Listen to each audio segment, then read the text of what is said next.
Bonsoir à tous, 18h30, on commence. 3 coups. On commence donc sur ce sujet parc naturel, valorisation des paysages, reconversion des territoires. Nous avons avec nous qui sont venus de loin, donc qui se moquent, Marc Verdier, parce que lui, il vient de Nancy. Wang Tian, elle est venue de Pékin. Et je crois que c'est la première fois, Nicolas, que vous venez à la Cité de l'Architecture.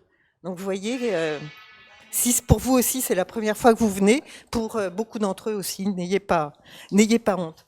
Donc pourquoi ce sujet à la Cité de l'Architecture et du patrimoine? Eh bien, et pourquoi les avoir réunis? Parce que Marc Verdier, qui est architecte, qui est enseignant à l'École nationale supérieure d'architecture à Nancy, développe depuis plusieurs années des ateliers avec les parcs naturels, mais aussi des échanges avec la Chine, où nous avons eu l'occasion d'être ensemble sur des questions similaires. Et puis Wang Tian, eh bien, ils se présenteront chacun de manière un peu plus officielle que je ne le fais. Moi, je vous explique le lien. Vous pouvez venir, il y a encore de la place sur les gradins.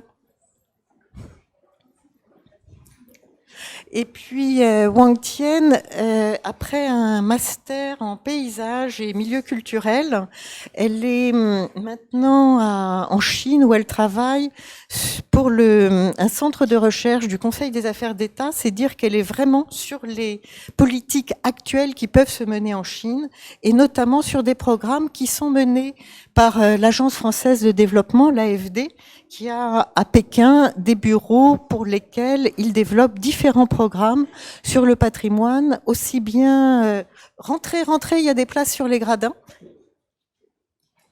Si, venez.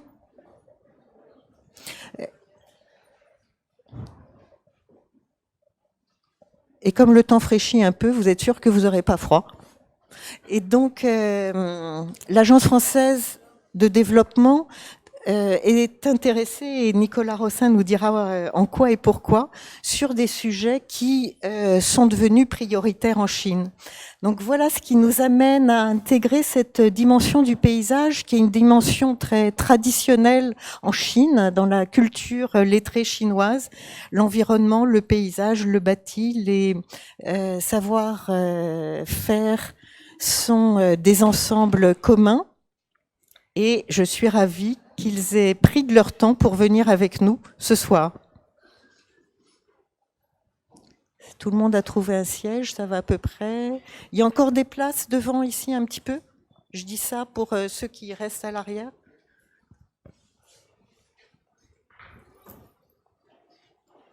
C'est bon, vous êtes à peu près installés?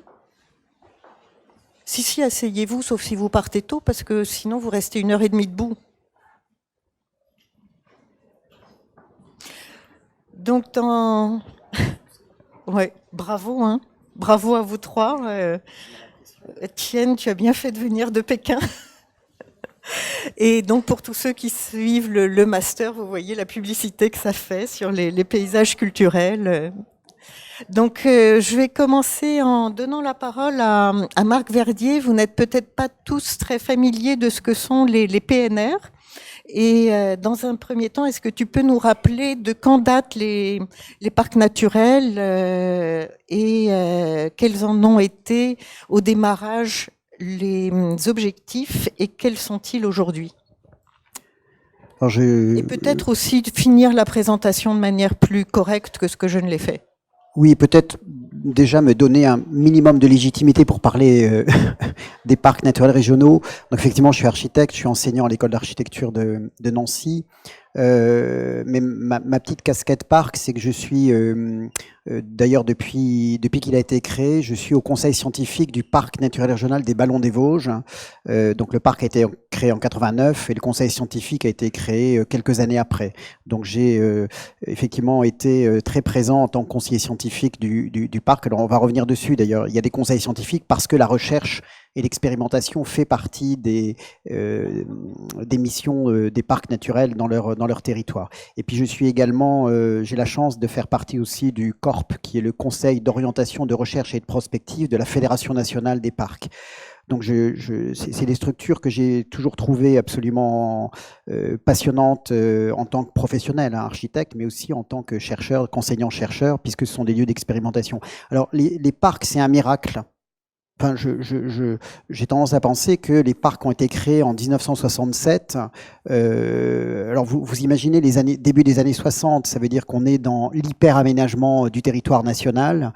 On est globalement, je ne vais pas reprendre les années 60, hein, vous savez tous, le baby-boom, le retour d'Algérie, quand même les fins d'après-guerre, le traité de Rome. Enfin, on est dans une dynamique 30 glorieuse qui est, évidemment, on modernise la France. Et le balancier fait qu'au tout début des années 60, on va se rendre compte qu'il faut quand même protéger les patrimoines. Alors, naturel, création des parcs nationaux en France, 61 ou 62. Yellowstone, c'était en 1882. Donc en 62, on crée les parcs nationaux. Donc on gèle des territoires. Globalement, c'est des réserves intégrales. Et puis c'est l'époque des lois Malraux, c'est l'époque des secteurs sauvegardés, c'est-à-dire que, y compris dans les villes, on va verrouiller et gérer en termes évidemment d'exigences patrimoniales très fortes des territoires urbains. Et puis quelques années après, on se dit peut-être que le balancier a été envoyé très loin sur l'hyperprotection par rapport à l'hyperaménagement, et peut-être qu'il y a une négociation entre les deux à trouver. Et en 67, au travers d'un colloque qui est resté célèbre dans le réseau des parcs de l'URSS en Haute-Provence, il y a un coup de génie, c'est pour ça que je parle de miracle, qui est de dire est-ce qu'on pourrait pas trouver une bonne négociation entre les valeurs naturelles et culturelles des territoires et puis le développement. C'est finalement 25 ans avant Rio, 67, 25 ans avant Rio, on se dit peut-être qu'il faut faire du développement dans le respect des valeurs naturelles, culturelles, etc. Donc on va inventer ça. Et puis 15 ans avant les lois sur la décentralisation, on invente une autre gouvernance de territoire avec évidemment une prise en main très forte de leurs propres, des valeurs locales pour inventer une autre forme de développement. Ce qui est intéressant dans l'histoire des parcs, si je passe très très rapidement, hein, les 10 premières années, il y a une quinzaine de parcs en France qui expérimentent, qui mettent les choses en place, quoi. Et puis, tout ça va se développer. Aujourd'hui, on a 54 parcs naturels régionaux, c'est 15 à 16% du territoire national, en sachant qu'il y en a presque une vingtaine qui sont actuellement en cours de réflexion, de création. Ça ne veut pas dire qu'il y en aura 20, hein, mais il y a des territoires, c'est-à-dire que des territoires sont très demandeurs de ce genre de choses.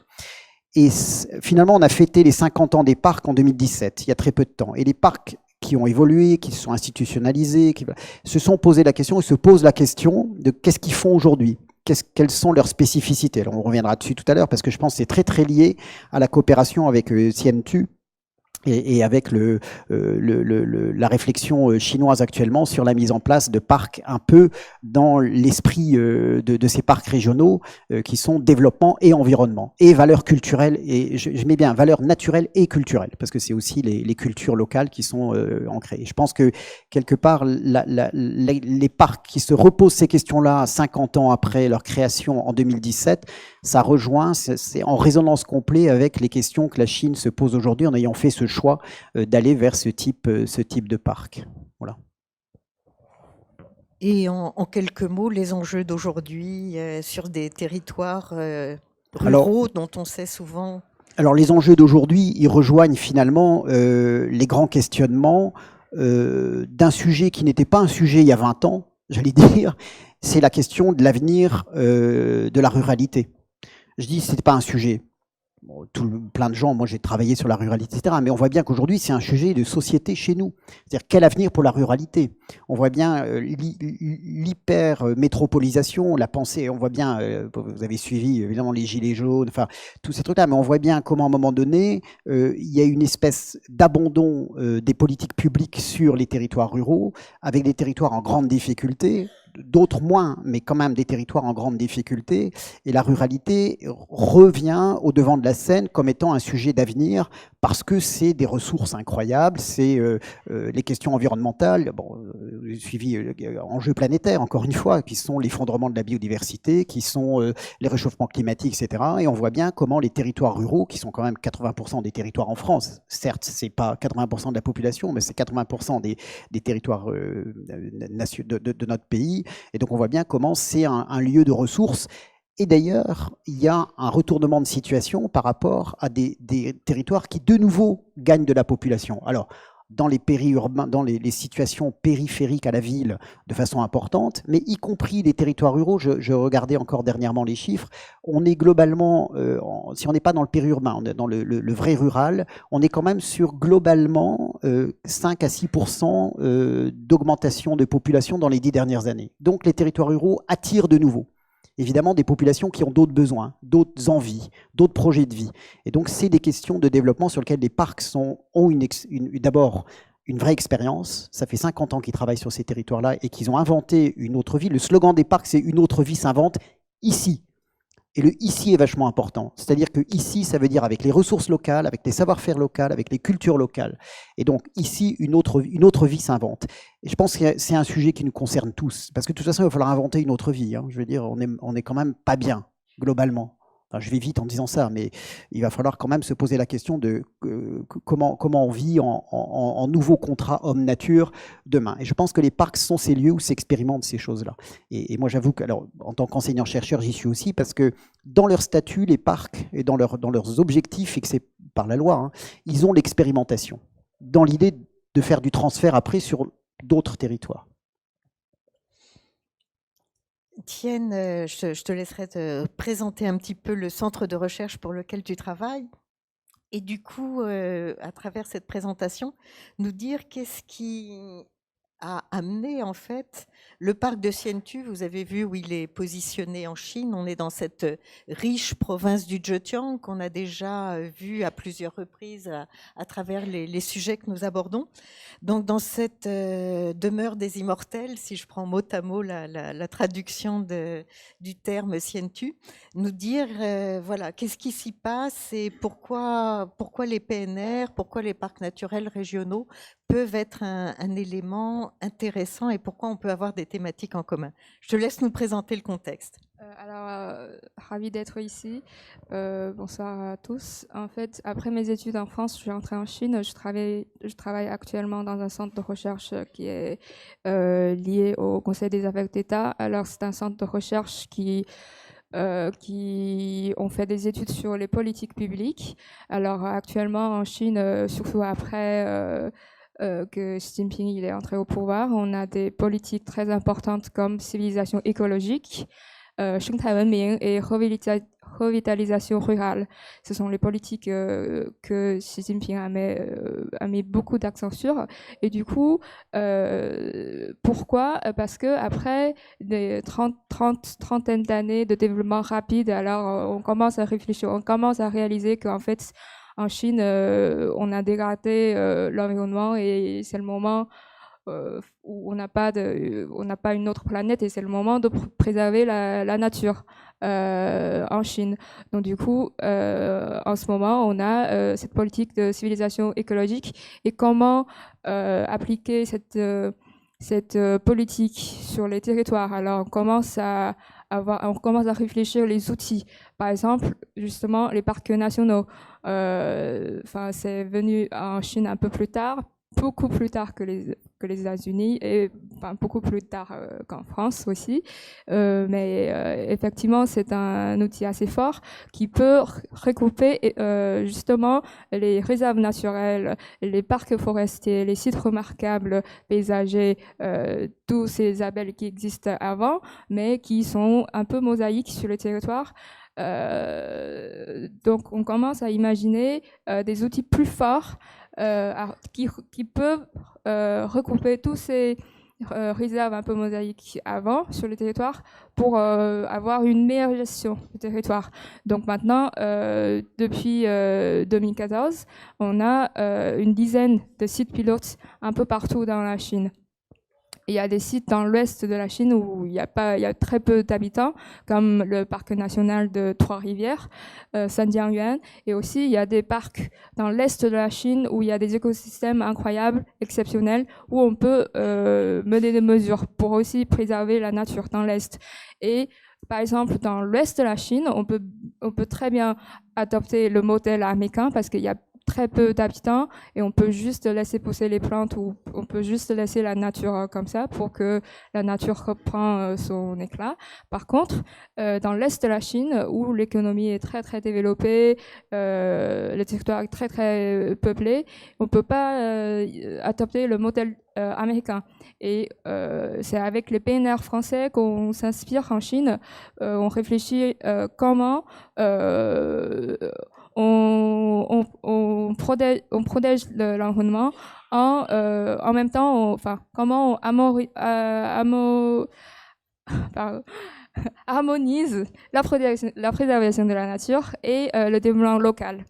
Et donc du coup, on a le modèle à regarder, mais il manque aussi un appui plus fort, le financement. Donc du coup, voilà. Donc du coup, il y a le projet de l'AFD qui est qui a été fait dans le district de Hsinchu. Alors, est-ce que le financement, c'est vraiment le point clé, Nicolas? Pareillement, je vais vous laisser vous présenter de manière un peu plus officielle que je ne l'ai faite dans votre poste à l'AFD. Ou est-ce qu'il n'y a pas aussi d'autres facettes qui sont moins sous l'éclairage public?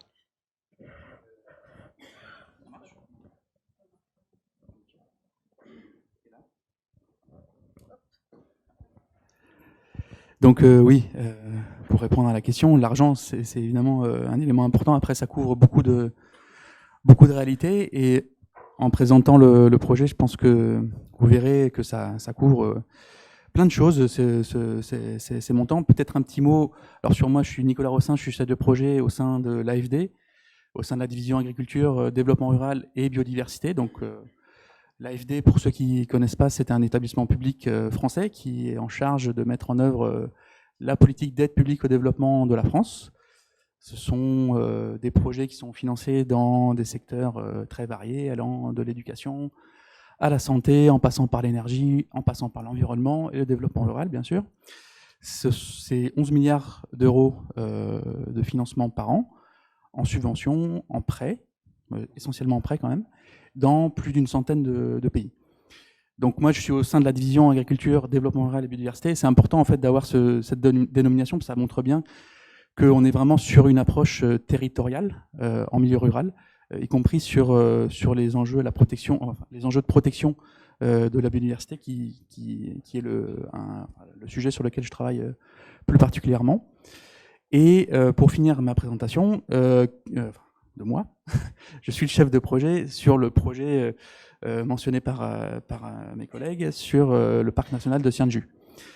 Alors l'AFD en Chine, ça fait à peu près depuis le milieu des années 2000 qu'on intervient.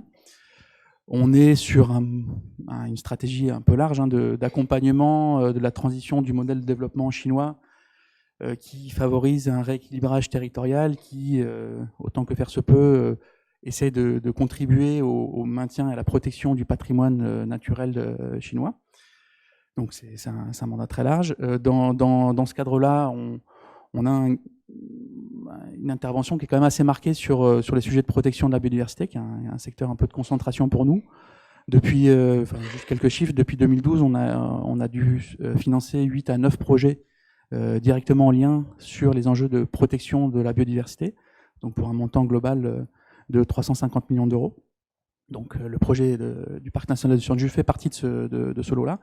Et dans les années qui viennent, c'est quelque chose qui est confirmé, donc c'est une demande qui est confirmée par les autorités chinoises de contribuer à les appuyer, à les financer sur ces sujets-là.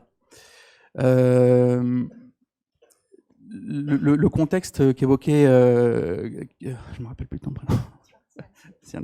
Le contexte chinois est super intéressant aujourd'hui sur les questions environnementaux et sur les questions de protection de la biodiversité.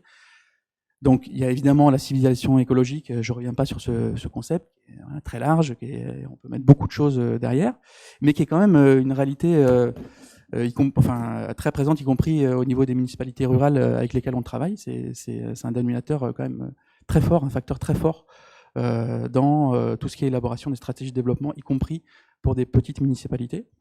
Il y a un autre élément que je ne sais pas si tu l'as évoqué, mais qui est la ligne rouge écologique, qui est là aussi une démarche assez exemplaire, assez innovante de la part des autorités chinoises en matière de planification territoriale suivant les fonctions écosystémiques. C'est-à-dire qu'en gros, l'idée, c'est d'essayer de faire une cartographie des différentes fonctionnalités écosystémiques au niveau national et de protéger les zones qui sont les plus importantes ou qui sont critiques pour maintenir ces services écosystémiques. Donc c'est une démarche qui est un des premiers pays qui s'est engagé sur une telle démarche, et je pense que c'est quand même aussi quelque chose qu'il faut souligner. Après, voilà, c'est pas encore achevé, hein, c'est un exercice qui est en cours. L'ambition est assez énorme, mais voilà, c'est quand même assez intéressant. Et le dernier point que tu évoquais, qui nous concerne directement, qui est la réforme en cours du système d'air protégé au niveau national. J'imagine peut-être que tu vas en reparler après, mais disons qu'aujourd'hui, on est dans un cadre où il y a plus d'une dizaine de milliers de sites qui sont sous un statut d'air protégé, qui est très divers. Il y a une dizaine de statuts différents, des tutelles, un pilotage de ces aires protégées qui est là aussi très morcelé, avec des zones qui se recoupent. Donc, au final, un système qui est assez inefficient. Et donc, depuis 3-4 ans, les autorités centrales sont engagées dans un processus de réforme de système des aires protégées, avec l'objectif d'aboutir d'ici 2020 et après dans les années suivantes à la création d'un certain nombre de parcs nationaux. Donc aujourd'hui, comme tu le disais, il y a 10 parcs nationaux pilotes. Le parc national de Sianju en fait partie. Et donc c'est une des raisons pour lesquelles l'AFD intervient en appui au parc national de Sianju. Si vous en êtes d'accord, on va peut-être s'arrêter un petit peu plus sur ce parc de Sientu. Est-ce que tu peux nous présenter le cadre général et les enjeux pour cette province du Zhejiang, en le resituant peut-être par rapport à d'autres sites, Tien?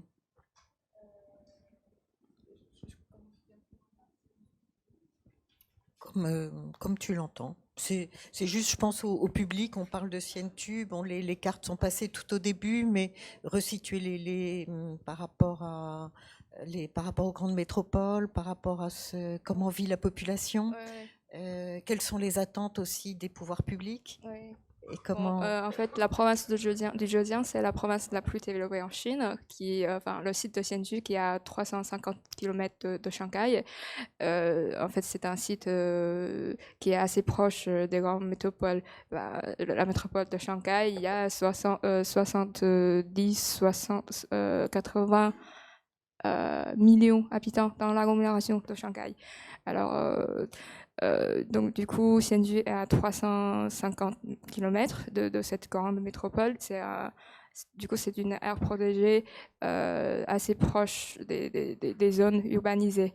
Et alors, l'enjeu vient de là, quoi. Et voilà, et il y a un TGV qui va être installé l'année prochaine à Sientu. En fait, déjà, il y a beaucoup de touristes qui viennent déjà pendant le week-end pour avoir un peu de loisir à Sientu, mais avec cette nouvelle ligne de TGV, imaginons ce site va encore accueillir beaucoup plus de monde. Alors, c'est pour ça que c'est important de réfléchir comment on fait pour équilibrer bien la protection de la nature et cette capacité d'accueillir un public potentiel. Et puis un point aussi à souligner, c'est qu'on est avec des partenariats qui sont assez étonnants. Vous connaissez tous ici l'architecte Wang Shu, qui est Pritzker Prize, mais qui est aussi à la tête avec sa femme Lu Wenyu du département d'architecture de la China Academy of Arts à Hangzhou, une des 8 grandes écoles des beaux-arts en Chine. Et le département d'architecture a, je crois, signé une convention avec le parc de Sientu. Donc, pour ceux qui ne le savent pas encore, il y a également l'école d'architecture Paris-Malaquais qui travaille de longue date avec cette école. Et on est du coup avec tout un travail, je pourrais dire, progressif qui se fait il me semble que Wangshu a dû ouvrir une école de formation. Tu as peut-être quelques éléments aussi. Oui, une école qui s'appelle Xiangsun Zhenxing Xuexiao, une école de revitalisation rurale. Voilà, c'est un peu difficile pour moi. Du coup, oui, il y a pas mal d'étudiants enfin, il y a pas mal de nouveaux ruraux ou nouveaux ruraux potentiels qui viennent déjà à travailler pour réfléchir avec les habitants locaux pour des aménagements possibles pour le territoire. Voilà. Et maintenant, je me retourne vers Marc parce que tu étais récemment en séjour d'études, je dirais, avec les responsables du parc. Tu les as accueillis aussi à plusieurs reprises dans le Ballon des Vosges. Quelles sont les thématiques, les problématiques sur lesquelles il y a des terrains communs et qui sont donc à la fois, je dirais, des champs d'investigation, mais aussi des champs de prospection et de réflexion commune qui profitent de part et d'autre. Comment tu les caractérises? Peut-être je vais expliquer un peu d'abord comment on a eu cette coopération possible. Oui. En fait, moi, j'ai suivi un peu ce partenariat entre BNR des Ballons des Vosges et Parc de Sienju. C'est grâce au financement de l'AFD qu'on peut monter une coopération entre Parc BNR des Ballons des Vosges et Parc de Sienju. Voilà. Et c'est un partenariat pendant 3 ans et on a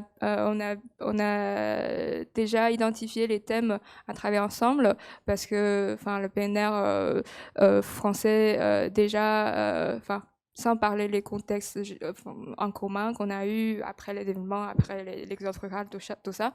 Il y a des thèmes qui intéressent beaucoup la Chine, enfin le modèle PNR France déjà, avec une charte, avec tous les participants locaux qui peuvent s'installer autour d'une table pour réfléchir ensemble comment on fait pour un territoire. La charte, alors comment on accueille un public qui est inspiré par les caractéristiques territoriaux, par des génies territoriales. Ça, c'est le deuxième point. Et troisième point, c'est comment on fait l'éducation à l'environnement à ce public. Voilà, c'est à partir de ces points-là. Pardon, j'ai oublié un point. Comment on valorise les ressources locales. Voilà, avec la marque Parc, on peut imaginer de donner une marque à tous les produits locaux pour monter leur fierté, pour monter leur reconnaissance du territoire. C'est pas une marque commerciale, c'est aussi une marque sociale pour la reconnaissance des habitants locaux d'un territoire. Alors, à partir de tous ces points-là, que les Chinois, on se dit, voilà, c'est ça qu'on veut apprendre auprès de modèles français. La gestion, éducation, tourisme et comment valoriser les ressources locales. Voilà, c'est grâce à un financement de l'AFD et on a pu identifier des thèmes aussi qu'on commence à travailler ensemble. Oui, alors moi je n'ai pas accueilli il y a Julien qui est ici, qui est le responsable au parc des Ballons de l'échange, et c'est lui qui est celui qui gère ces échanges, aussi bien les délégations du parc des Ballons qui vont à Sientu que les délégations chinoises qui sont venues deux fois. C'est ça, et qui reviennent en décembre également au parc, dans le parc des Ballons.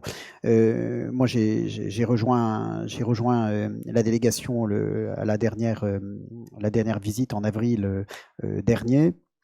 Je serai également là en décembre.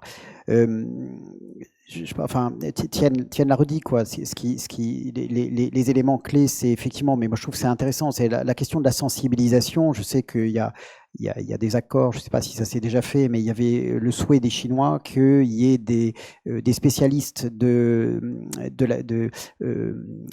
la transmission des savoirs auprès de différents publics, que ce soit scolaire, grand public, touristes, etc., sur les valeurs naturelles, l'écologie, la biodiversité, etc.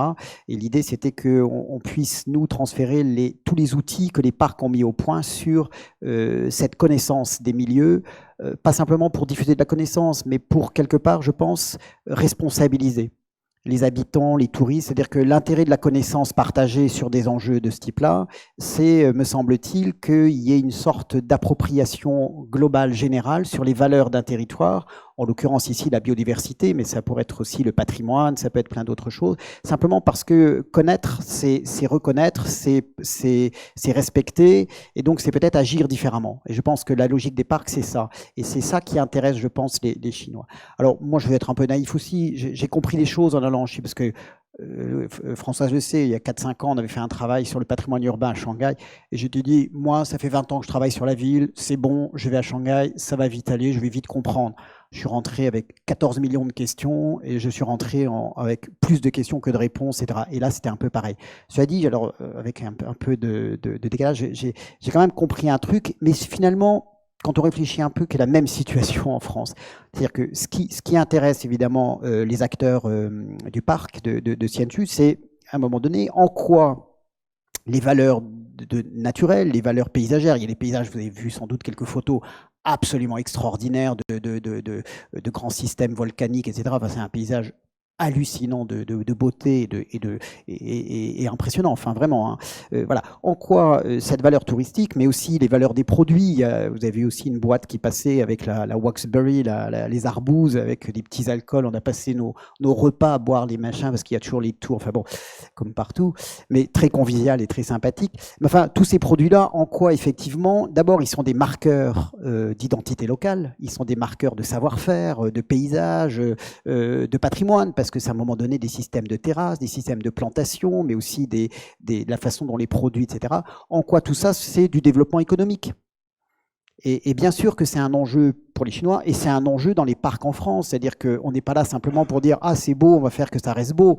Il y a des populations, il faut à un moment donné qu'on soit capable de préserver ces populations sur place, de leur fabriquer aussi des possibilités de développer à partir de leurs ressources locales des valeurs économiques, évidemment qui s'appuient non pas sur je ne sais quel système tombé du ciel et externalisé, mais à partir des ressources locales qui elles-mêmes contribuent à protéger et à préserver des paysages qui sont, les paysages, c'est quoi? C'est ni plus ni moins la partie visible d'une identité ancienne souvent, mais d'une identité d'exploitation de l'homme d'un territoire. Évidemment, les paysages équilibrés sont révélateurs d'un système équilibré. Donc il faut qu'on fasse gaffe à pas déséquilibrer tout ça. Et exactement en Chine comme en France, on est en permanence sur le fil, quoi. C'est-à-dire qu'on peut basculer dans un gaspillage absolu. Le paysage, c'est un capital. Et comme tout capital, soit on l'exploite et un jour il n'y en a plus, soit on en tire le plus d'intérêt possible et quelque part on préserve et on enrichit d'ailleurs la valeur du capital. Finalement, c'est un peu con de prendre une logique capitaliste. Enfin quand même, ça image bien le système. Et moi ce que j'ai compris là-bas, c'était ça. Alors effectivement sur les paysages, les produits, les Chinois étaient très intéressés par la marque Parc. La marque Parc en France, c'est quoi? C'est un label décidé au travers de l'ensemble du réseau national de la Fédé des parcs et de l'ensemble des aujourd'hui 54 parcs, qui dit on va attribuer un label marque parc à condition qu'il y ait un cahier des charges qui soit respecté. Et ce cahier des charges, c'est évidemment, vous l'entendez bien dans un parc, c'est à la fois la valeur économique du produit, hein, qui peut être un produit agricole, mais qui peut être aussi un matériau, qui peut être un savoir-faire, un artisanat, etc., mais qui en même temps a les valeurs, qui préserve les valeurs de biodiversité, de ressources, et qui préserve la ressource, qui ne l'abîme pas, mais qui est aussi dans le respect des savoir-faire, des cultures, des patrimoines immatériels, etc. C'est un cahier des charges assez rigoureux. Et c'est là où la coopération entre le parc des ballons et puis qui est assez moteur. Hein, Julien nous dirait, je ne sais pas combien il y a de produits parcs qui sont aujourd'hui labellisés dans le parc des ballons des Vosges, mais il y en a 5 ou 6, quelque chose comme ça. Pas assez. Enfin, ça va. Enfin, voilà. Et puis évidemment, les Chinois étaient très intéressés par cette dynamique-là. Et puis pour ma part, moi, ce qui me semblait intéressant, évidemment, avec mon regard d'architecte, c'était toute la logique patrimoniale, en quoi effectivement il y a des savoir-faire incroyables. Là, vous avez vu quelques photos passées de villages comme Potan ou Sidou, etc., qui sont des villages incroyables sur lesquels Wang Shu est intervenu d'ailleurs. Hein. Donc avec un savoir-faire inouïs de valorisation de villages qui ont été décidés comme étant des villages de valorisation patrimoniale. Et le danger, comme chez nous, c'est des villages plus ordinaires sur lesquels finalement la culture Leroy Merlin fait des ravages. Et dans lequel on a les menuiseries en alu un peu dégueulasses, on a les produits. Mais alors moi, ce que j'ai vu, alors à côté de choses exceptionnellement bien tenues, alors là on a des leçons à prendre d'ailleurs parfois sur ce genre de choses, et puis en même temps, c'est cette idée de dire, de façon un peu contrastée, on a des villages plus ordinaires qui pour l'instant ne sont pas compris comme étant des valeurs patrimoniales, parce que ça n'a pas été ciblé comme village touristique, et qui là, finalement, les valeurs se dissolvent. Et je pense que là, on a vraiment des choses à comparer entre, parce que les situations, je connais bien le parc des Ballons et les villages pour avoir travaillé aussi dans ces villages-là, mais c'est vrai dans plein d'autres territoires. Là, on rentre d'Ardèche avec mes étudiants et on a les mêmes situations. Et là, je pense qu'il y a des vraies réflexions à avoir pour dire comment on aide les habitants à adapter aux besoins modernes leur habitat, donc en acceptant la transformation, la modernisation, mais dans le respect des valeurs patrimoniales. Il ne s'agit pas d'avoir une vision figée des patrimoines. Alors évidemment, quand on est avec des Wang Shu, on est sur du très très haut niveau dans le domaine, mais il s'agit d'accepter la transformation dans le respect absolu finalement de savoir-faire patrimoniaux qui ont fabriqué des choses de très grande qualité. Et comment notre siècle est capable d'accepter des nouvelles formes architecturales ou des transformations architecturales patrimoniales tout en préservant les cohérences globales de paysage. Et du coup, Nicolas, vous qui suivez le sujet depuis un moment, vous voyez peut-être une évolution au niveau du suivi des décideurs sur le parc. Qu'est-ce qui vous marque dans la gestion? Puisqu'on voit bien qu'un des dénominateurs communs, c'est de dire la culture peut être un levier, l'écologie peut être un levier. Comment, au niveau des responsables locaux, comment ça s'organise et face à quelles difficultés vous pouvez faire face? Le projet qu'on soutient, il est opérationnel depuis 2 ans, on va dire. Donc il est à peu près à mi-chemin, puisqu'il est censé durer 5 ans. C'est un projet quand même assez ambitieux, puisqu'on essaye d'aborder des sujets purement écologiques, avec de l'ingénierie écologique, de la restauration écologique de milieux, notamment de la remédiation d'anciens sites miniers, d'anciennes mines de plomb et de zinc, donc qui ont fait des dégâts assez importants, de la reforestation de zones forestières dégradées. On a tout un volet d'accompagnement, de renforcement des capacités de la maîtrise d'ouvrage en matière d'inventaire et de suivi de la biodiversité. Il faut savoir qu'on travaille, en fait, la commission de gestion du parc national de Cianjus, c'est un service municipal qui n'a pas forcément des moyens extraordinaires, malgré la beauté et l'importance du site, qui n'a pas encore nécessairement beaucoup de moyens en termes de suivi écologique. Donc c'est quelque chose sur lequel on insiste beaucoup dans l'ensemble de nos projets en Chine, en particulier dans celui-là, puisqu'il y a encore ce que je vous disais, il y a un gros volet d'assistance technique et de renforcement de capacité sur ces aspects-là. On a un bloc qui est plus sur la partie population, approche territoriale, gouvernance, qu'évoquait Marc, et c'est aussi l'intérêt de la participation du parc naturel régional du Ballon des Vosges, c'est les accompagner dans l'élaboration d'une charte de territoire, dans la mise en place d'instances participatives, consultatives sur ce que doit être ce parc, ce territoire, ce qu'ils veulent en faire dans les prochaines années. Donc là aussi, il y a pas mal d'activités. Il y a de l'éducation environnementale. Il y a un écomusée qui va être financé, qui est en cours de construction, avec beaucoup d'échanges qui ont eu lieu sur la scénographie. Comment est-ce qu'on présente, comment est-ce qu'on valorise, comment est-ce qu'on sensibilise les populations et les touristes, puisque c'est un centre assez touristique, sur l'importance du patrimoine naturel de la région, sur l'importance de le préserver, sur les services qu'il fournit, etc. Et il y a tout un volet sur l'économie. On finance donc cette municipalité avec un prêt à des conditions de marché. Donc il faut qu'il y ait une rentabilité économique pour celui qui emprunte. C'est évident, mais c'est un élément super important dans le dialogue qu'on a avec le parc national de Cianjus.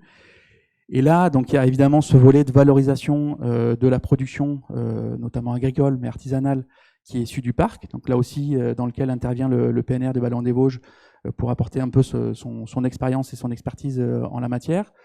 Donc avec l'ambition derrière d'élaborer d'ici la fin de l'année un cahier des charges pour une marque parc national Sainte-Jude. On va voir. Et un autre gros volet qui est quelque part compliqué à gérer, ou en tout cas à concilier avec l'objectif premier d'un parc national de protection de l'environnement, c'est celui du développement touristique. Donc on est sur un site qui est déjà extrêmement visité, avec autour de 1 million de visiteurs par an, concentrés sur deux périodes de l'année. Donc ils savent très bien gérer les flux touristiques. Maintenant, l'ambition, c'est de générer encore plus de flux touristiques, d'essayer de diversifier les entrées dans le parc, d'essayer d'étaler un peu plus les flux sur l'ensemble du territoire. Ça, c'est une ambition qu'on avait, en tout cas au début du projet, d'essayer de développer une offre touristique alternative au tourisme actuel, qui est plus un tourisme de masse, très bien encadré, avec des flux qui sont très bien gérés, finalement assez peu impactants sur le site. Mais on est persuadé qu'il y a un gros potentiel donc dans le parc et au niveau chinois en matière de tourisme de nature alternatif, de randonnée, de sentiers. Donc c'est un peu tout ça qu'on essaie de porter sur ce projet. Donc c'est ambitieux, c'est compliqué. Il y a pas mal d'expertise française qui est mobilisée dans ce cadre-là. Donc sur l'assistance technique, sur le renforcement de capacité, l'accompagnement, on va dire, de la commission de gestion du parc. Il y a un consortium de 13 bureaux d'études français et chinois. Donc l'idée, c'est toujours, quand on apporte de l'expertise française, d'avoir au moins l'équivalent, ou en tout cas en contrepartie des instituts de recherche, des universités chinoises, pour traduire dans le contexte chinois qui est quand même assez spécifique, ce qui peut être fait ailleurs, et notamment en France. Sur les aspects de dépollution, pareil, il y a 2 ou 3 bureaux d'études français. Sur l'écomusée, on travaille avec le Muséum national d'histoire naturelle et 2 bureaux d'études français. Donc voilà, il y a beaucoup d'intervenants, beaucoup d'acteurs sur ce projet, qui est pour l'instant en tout cas un des projets les plus ambitieux que nous, AFD, on soutient. Mais après, voilà, c'est à notre modeste mesure en Chine. Et après 2 ans de mise en œuvre, donc il y a des avancées certaines sur la dépollution. Donc la dépollution des anciens sites miniers est en cours, avec des techniques qui sont assez novatrices de phytoremédiation, donc de remédiation des sites par l'installation de plantes qui vont filtrer et fixer les polluants, donc pour empêcher qu'ils se déversent dans les rivières. Donc ça, c'est quelque chose d'assez novateur, en tout cas sur lequel il y a eu pas mal d'échanges avec la maîtrise d'ouvrage. Sur l'écomusée, donc la construction est en cours, mais surtout il y a eu beaucoup d'échanges très compliqués sur la scénographie, donc avec des visions qui étaient assez différentes entre celles qui étaient portées par le Muséum d'histoire naturelle et la contrepartie, enfin avec la municipalité de Sainte-Jude. Mais ça avance, la scénographie est validée. Des inventaires de biodiversité qui se poursuivent, qui commencent à renforcer un peu la connaissance sur ce parc. On est sur un parc national pilote sur lequel il y a très peu de connaissances sur la richesse en matière de biodiversité. Donc c'est un peu un paradoxe pour eux. C'est un élément essentiel dans le cadre de validation de leur candidature en tant que parc national. Donc il faut absolument qu'ils renforcent cet aspect-là. Donc ça, c'est en cours. Donc ça, c'est plutôt bien. Après, ce qui est plus compliqué, c'est, ou en tout cas qui est plus sujet à question encore aujourd'hui, c'est sur la gouvernance. Et c'est sur l'écotourisme, mais je ne sais pas si on en parle après ou. Oui, j'avais plusieurs questions que j'avais envie de vous poser à l'un ou à l'autre. Vous les répartissez, et puis surtout comment y répondre. L'un, c'était par rapport à en quoi ce projet est porteur d'innovation. Pour, je dirais, pour les entreprises françaises, mais aussi pour les entreprises chinoises, c'est-à-dire comment il permet d'expérimenter sur des choses qui n'ont pas été vues. Et puis une qui est peut-être plus pour toi, Tienne, qui est sur les pratiques des touristes. Comment on est sur un secteur qui est récent, qui se développe. Donc effectivement, le tourisme est, du fait de la population urbaine que tu as mentionné, on est sur un bassin de citadins extrêmement important. Du fait de la rapidité d'accès à ces lieux, on est aussi sur des conditions qui sont tout à fait nouvelles. Et quelles sont ces évolutions dans les comportements du tourisme? Ben voilà, vous la voyez pas, mais ça tombe à pic. Vous avez la carte du Zhejiang, capitale Hangzhou, tout au sud, la ville de Taizhou, la circonscription du territoire de Taizhou, dans lequel on a le parc de Xiantu qui apparaît ici. Donc voilà, deux questions, puis on prendra peut-être après sur la gouvernance, parce que je crois que ça c'est aussi un point intéressant.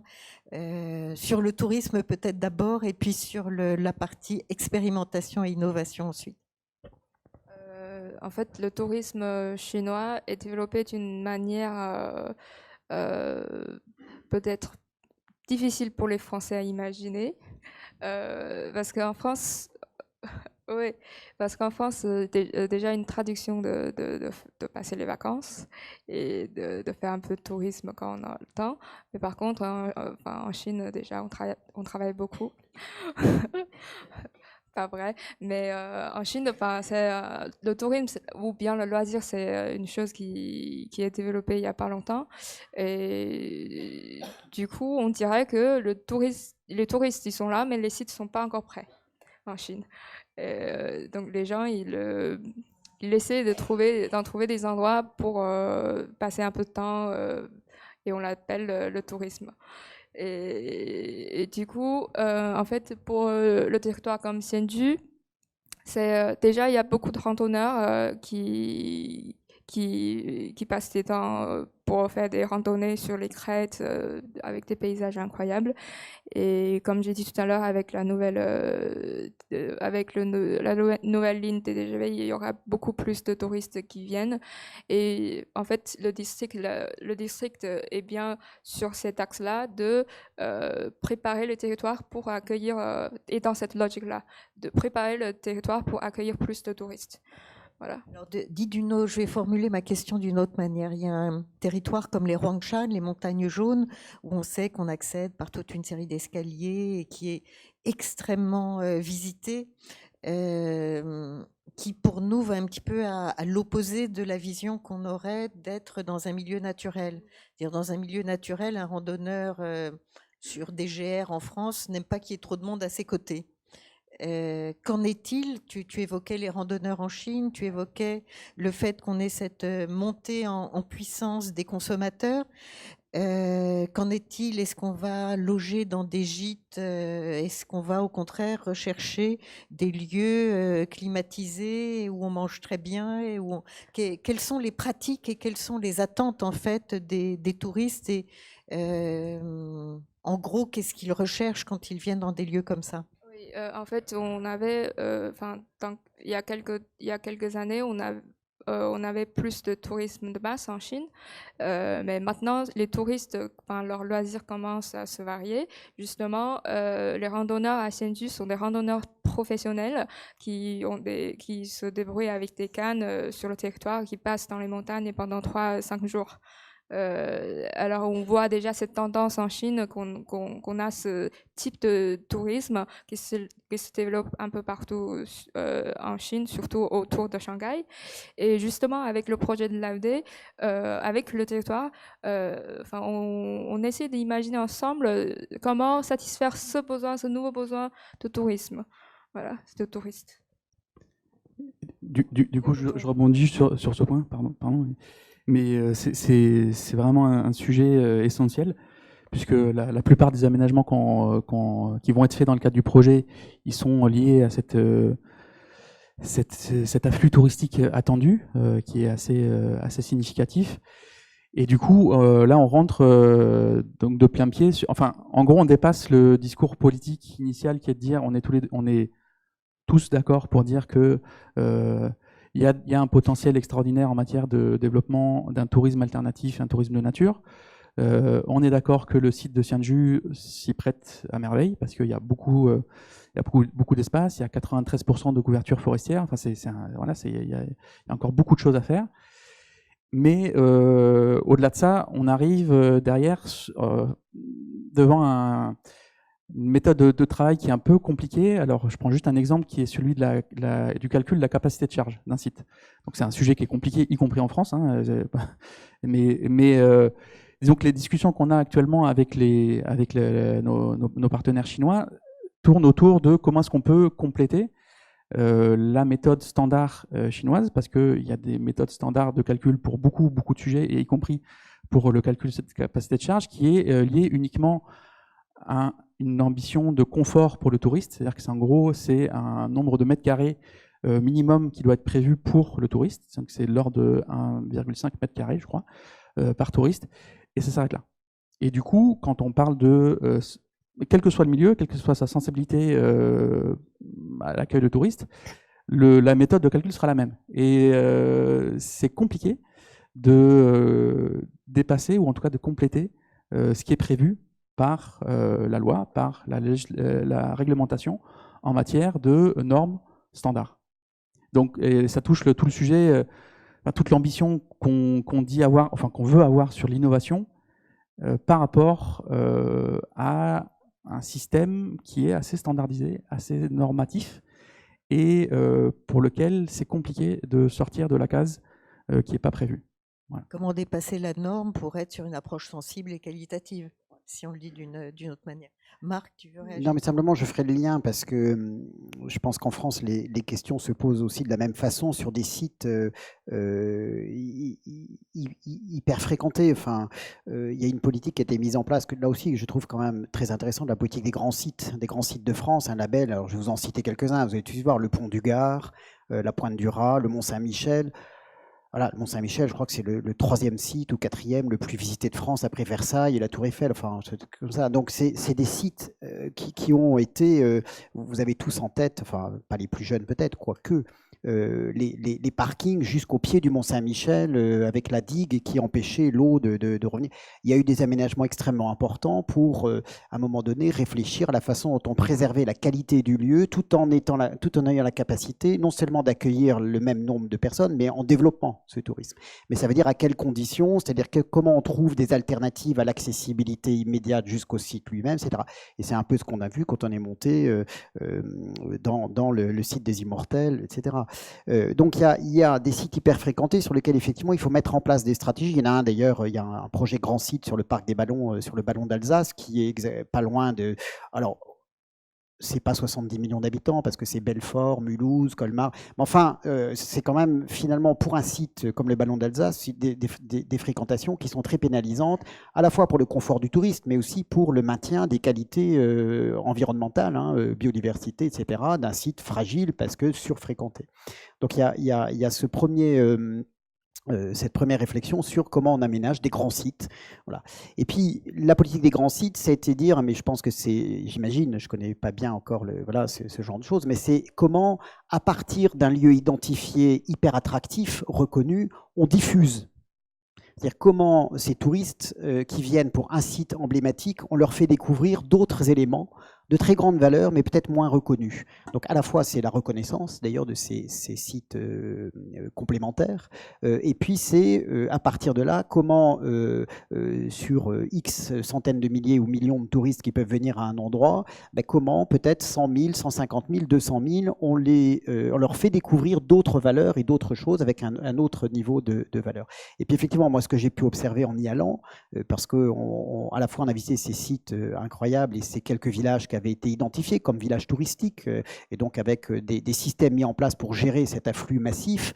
Mais on voit bien comment il y a justement un développement que Tienne présentait tout à l'heure, d'une autre demande, d'un autre public, d'une autre forme de tourisme plus indépendant, plus individuel, j'allais dire, qui à un moment donné nécessite d'autres formes d'hébergement, d'autres formes d'accessibilité. Et je pense que, mais comme nous, par rapport au site, je reviens d'Ardèche, voilà, c'est toujours pareil. Aujourd'hui, les basses gorges, enfin les gorges de l'Ardèche et la caverne Vallon-Pont d'Arc Chauvet, c'est des spots, voilà, comment à partir de là, on évite la surfréquentation qui aujourd'hui est extrêmement problématique, comme dans le site des Immortels, comment on diversifie ce système-là.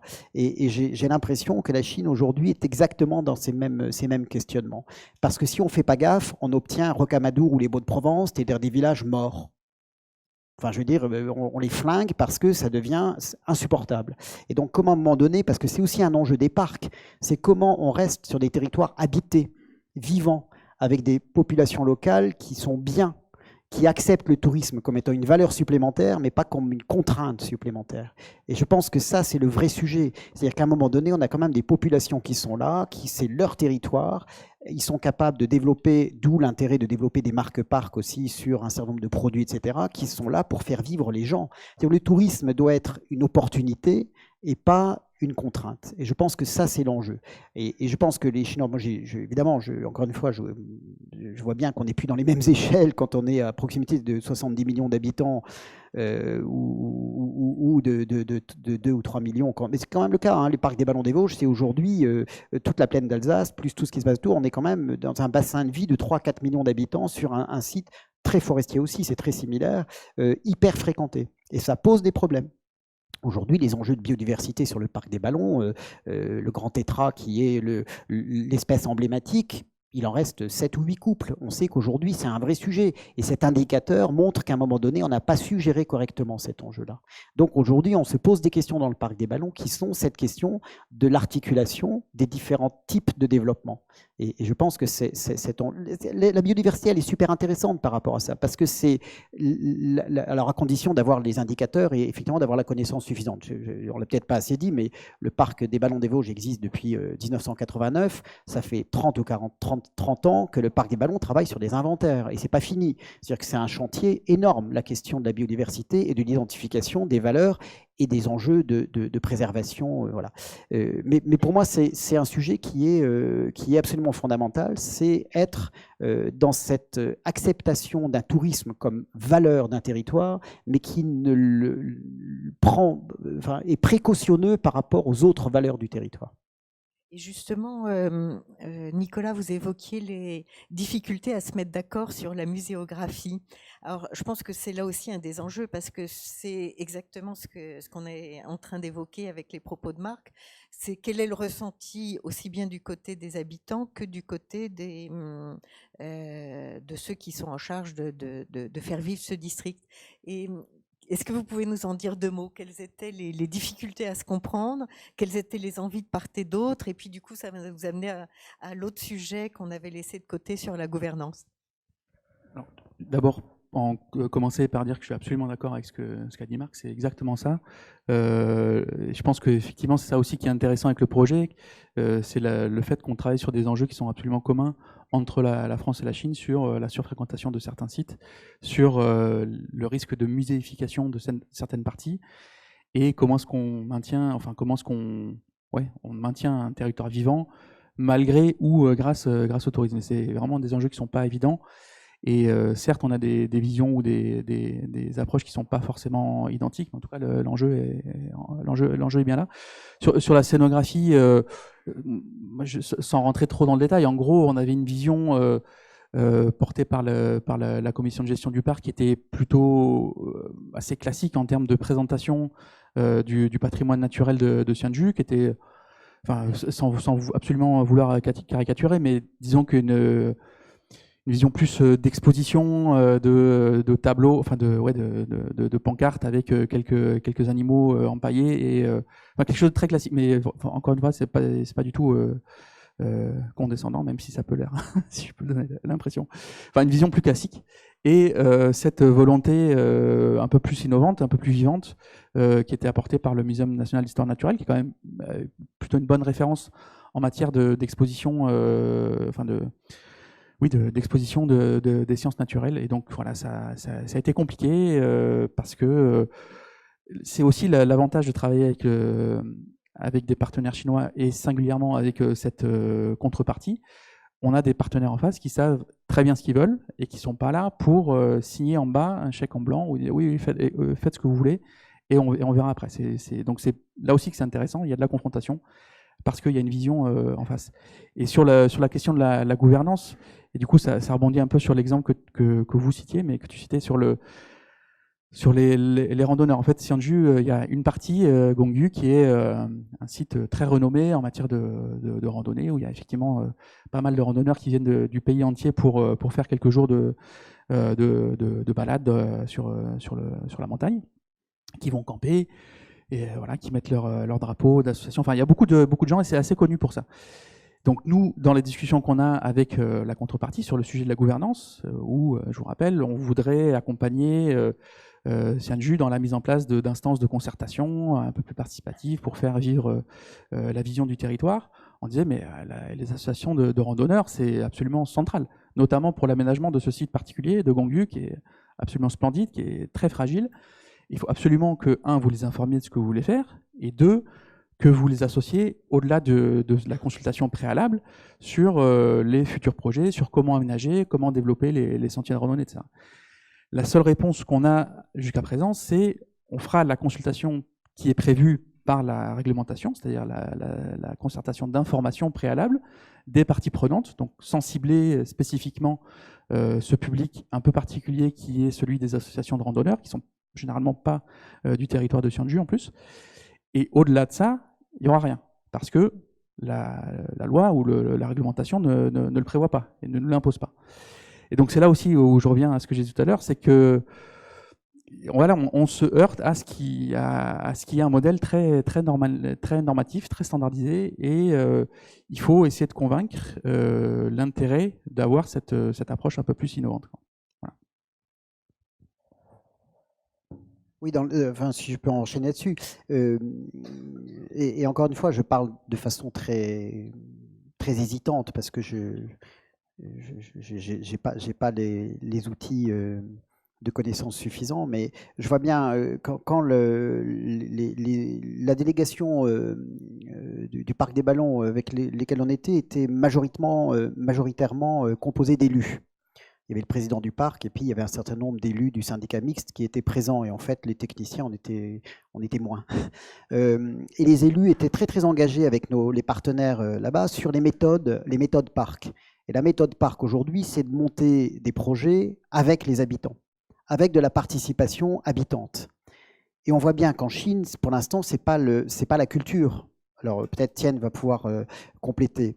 Mais on voit bien à un moment donné des incompréhensions qui nécessitent des réflexions, alors là pour le coup d'échanges, d'ajustements, et en disant on ne va pas de toute façon prendre la méthode participative qui est en train de monter en puissance en France, mais assez récemment en même temps, hein, ça ne fait pas 30 ans qu'on fait ça. Et on voit bien comment cette méthode-là, sur laquelle les élus sont très engagés, très moteurs, ils commençaient toutes leurs interventions par ça, l'habitant. Et on voit bien comment les systèmes de gouvernance et de fonctionnement des projets hyper lourds, qui sont, je pense, déjà pour l'instant au-delà de la capacité de prise en main par des habitants qui sont dans une autre échelle de fonctionnement dans leur territoire. Mais on voit bien aujourd'hui comment ces ajustements vont devoir se faire en disant comment on ne fait pas un transfert de méthode et de culture dans un système avec une histoire particulière chez nous, dans un système qui est fondé sur une autre culture et un autre fonctionnement. Donc la question, c'est comment on trouve la bonne articulation avec les deux qui peut être de l'ordre d'une différence absolue. Ce n'est pas un problème.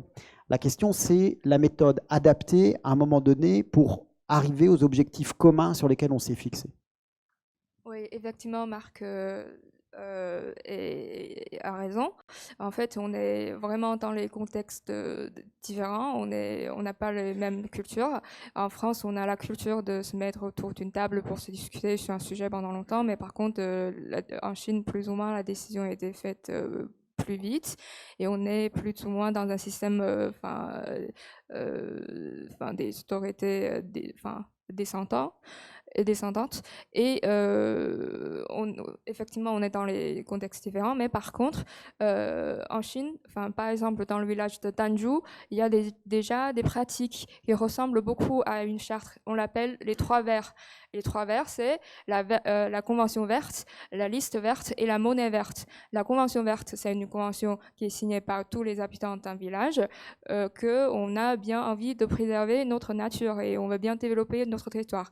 Et la liste verte, c'est un inventaire, c'est un état de lieu de tout ce qui existe déjà sur le territoire avec le patrimoine culturel et naturel en même temps. Donc cette liste va être passée d'un chef de village à un autre pour rassurer que tout est bien préservé. Et la monnaie verte, c'est pas pour les habitants locaux, mais plutôt pour les touristes qui viennent sur le territoire. Alors, si vous faites des bons gestes, par exemple, vous fumez pas ou vous collectez des déchets dans la nature, alors vous gagnez des monnaies vertes. Et alors, ces monnaies-là, vous pouvez les dépenser avec, dans les gîtes, dans les auberges. Alors, ce sont des pratiques qui ont été déjà faites par les villageois dans le village de Danju à Sienju. On l'appelle pas pour l'instant une charte. Par contre, vous voyez que les pratiques sont de même. Voilà. J'aimerais je sais qu'on est nombreux et donc on va aussi laisser des questions pour la salle, mais j'aimerais qu'on prenne un petit peu de temps pour aborder aussi, on voit des paysages magnifiques avec Sientu, ceux qui sont, même si ça abritait des mines de plomb et des mines polluantes, comprennent des lieux qui sont tout aussi emblématiques en Chine, tels que les bassins miniers, puisque je sais que c'est aussi un domaine prospectif à la fois pour l'AFD et pour le centre de recherche. Est-ce que vous pouvez nous dresser là aussi quelques pistes qui émergent à partir de ces sujets? On sait que les bassins miniers ont été classés sur le patrimoine de l'UNESCO en France. Comment c'est perçu en Chine et quelles peuvent être les ambitions sur des territoires similaires? Oui, en fait, moi, je travaille dans le domaine, enfin, tout ce qui est lié au patrimoine culturel et naturel en Chine. Et maintenant, sur le contexte global, avec le changement climatique, la biodiversité et le problème d'énergie, alors partout dans des territoires vastes en Chine, on a le problème de la biodiversité, mais aussi des problèmes, avec des autres villes, des autres villages qui ont des autres productions dominantes, et comment on réfléchit avec ces territoires-là pour leur futur. Alors,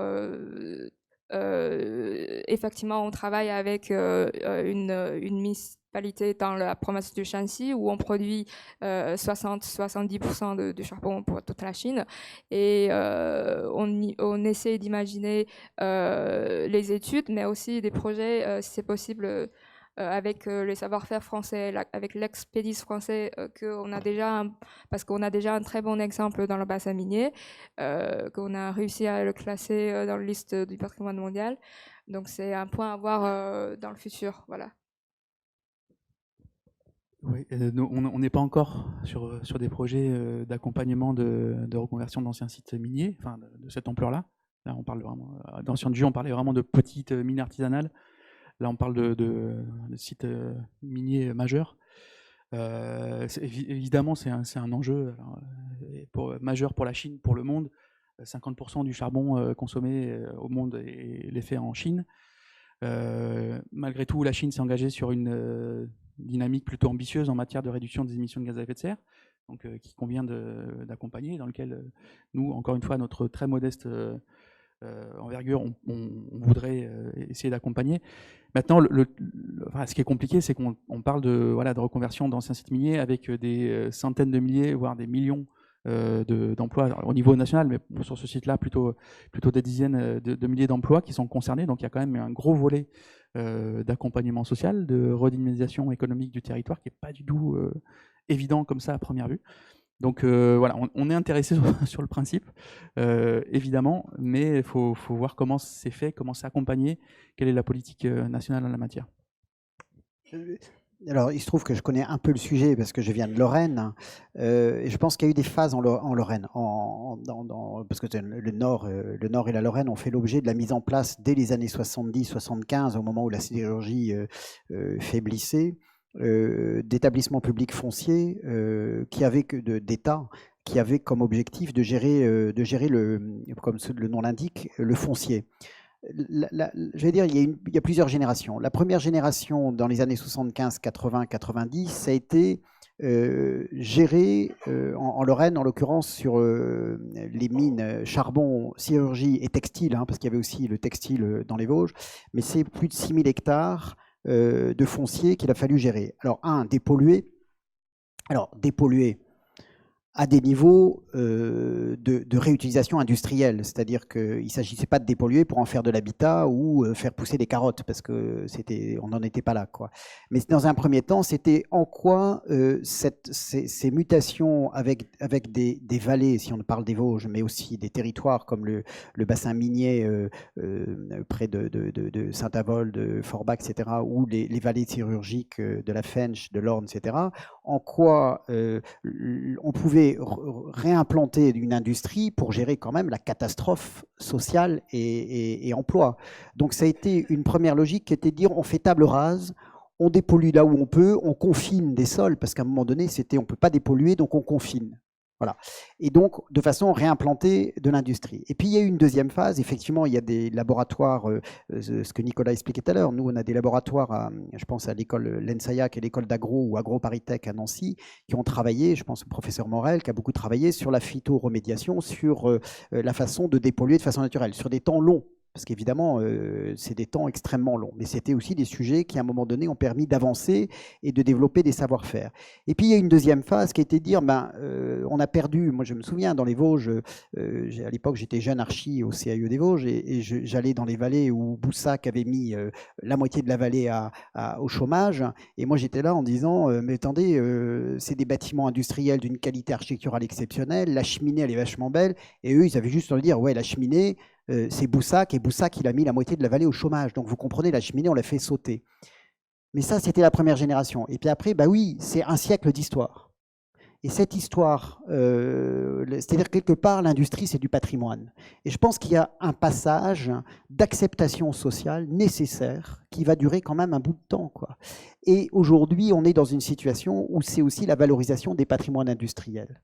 Et donc là, on est dans une logique de dire qu'est-ce qu'on démolit et pourquoi, et qu'est-ce qu'on préserve. Et donc l'EPF, moi je travaille beaucoup avec l'EPF Lorraine, et c'est ce qui s'est fait sur le bassin minier du Nord avec un élu absolument remarquable qui s'appelle Jean-François Caron, qui a été vice-président écolo de la région Nord-Pas-de-Calais avant que ça soit Hauts-de-France, et qui est quelqu'un qui a porté le classement au patrimoine mondial.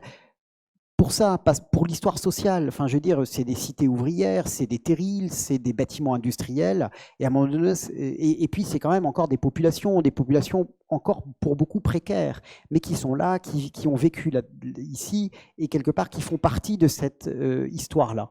Et donc, comment on leur préserve un cadre de vie qui est de qualité, mais qui aussi reconnaît la valeur de ce qui avait été construit.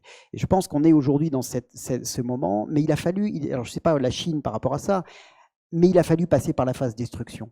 C'est-à-dire que je crois, si on n'avait pas eu cette phase un peu, je veux dire, violente, mais qui sans doute, alors moi je ne suis pas sociologue, mais qui sans doute à un moment donné a été un passage nécessaire, on n'en serait pas là.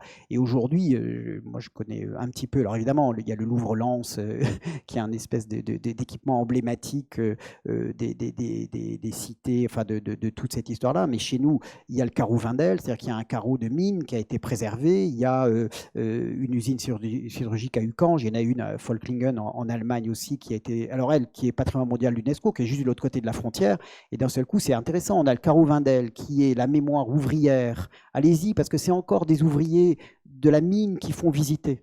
Il faut y aller, c'est incroyable, ça ne va pas durer longtemps, mais il faut y aller, quoi. Et vous faites 10 bornes, vous passez en Allemagne, et vous avez la filière charbon-sidérurgie. Et vous avez là le Volklingen, sont des hauts fourneaux qui ont été classés patrimoine mondial à l'UNESCO. C'est des choix, c'est-à-dire qu'à un moment donné, il y a eu des choix de préserver quelques sites emblématiques qui sont la mémoire ouvrière et la mémoire industrielle, et d'autres qui ont fait l'objet de reconversion. Mais je trouve aujourd'hui, avec un vrai savoir-faire des établissements publics qui gèrent ça, de dire on démolit parce que c'est pas récupérable, ou pas, etc. Et on essaye de préserver en cherchant les programmes qui vont permettre de retrouver un usage. Parce qu'on ne préserve pas pour préserver. On est capable de préserver dans ces territoires-là parce qu'on va trouver des nouveaux usages. Voilà. Alors, ce qui est très intéressant, c'est est-ce que la Chine va être obligée de passer dans cette mutation par des phases qui peuvent être des phases un peu violentes. Enfin, je ne sais pas si on peut s'en passer. Peut-être que oui. c'est pour ça qu'on commence à réfléchir à tous ces sujets-là, parce qu'on est en fin de l'exploration en Chine. En fait, ce que j'ai montré là, les mines sont encore en exploration, mais ça va être fermé cette année ou l'année prochaine. Et c'est une ville où il y a 6 mines, et des mines se ferment l'une après l'autre. Donc c'est le moment pour réfléchir comment on fait pour l'étape suivante. Et en plus, les mines qui sont pas encore fermés, ils ont leur valeur aussi, parce que on peut regarder effectivement comment on produit, enfin tout ce qui est technique, c'est le patrimoine vivant. C'est pas comme en France, le bassin minier avec tous ces mines-là, ils ont déjà été fermés il y a 20 ans, 30 ans. Donc en fait, c'est une exploitation de ces ressources, enfin patrimoine industriel. Par contre, en Chine, on a cette comment dire, avantage de réfléchir déjà à ce moment-là pour le futur. Voilà. Je vous propose de vous donner la parole si vous voulez la prendre ou à qui veut la prendre. S'il y a des questions dès maintenant, je monte vers vous.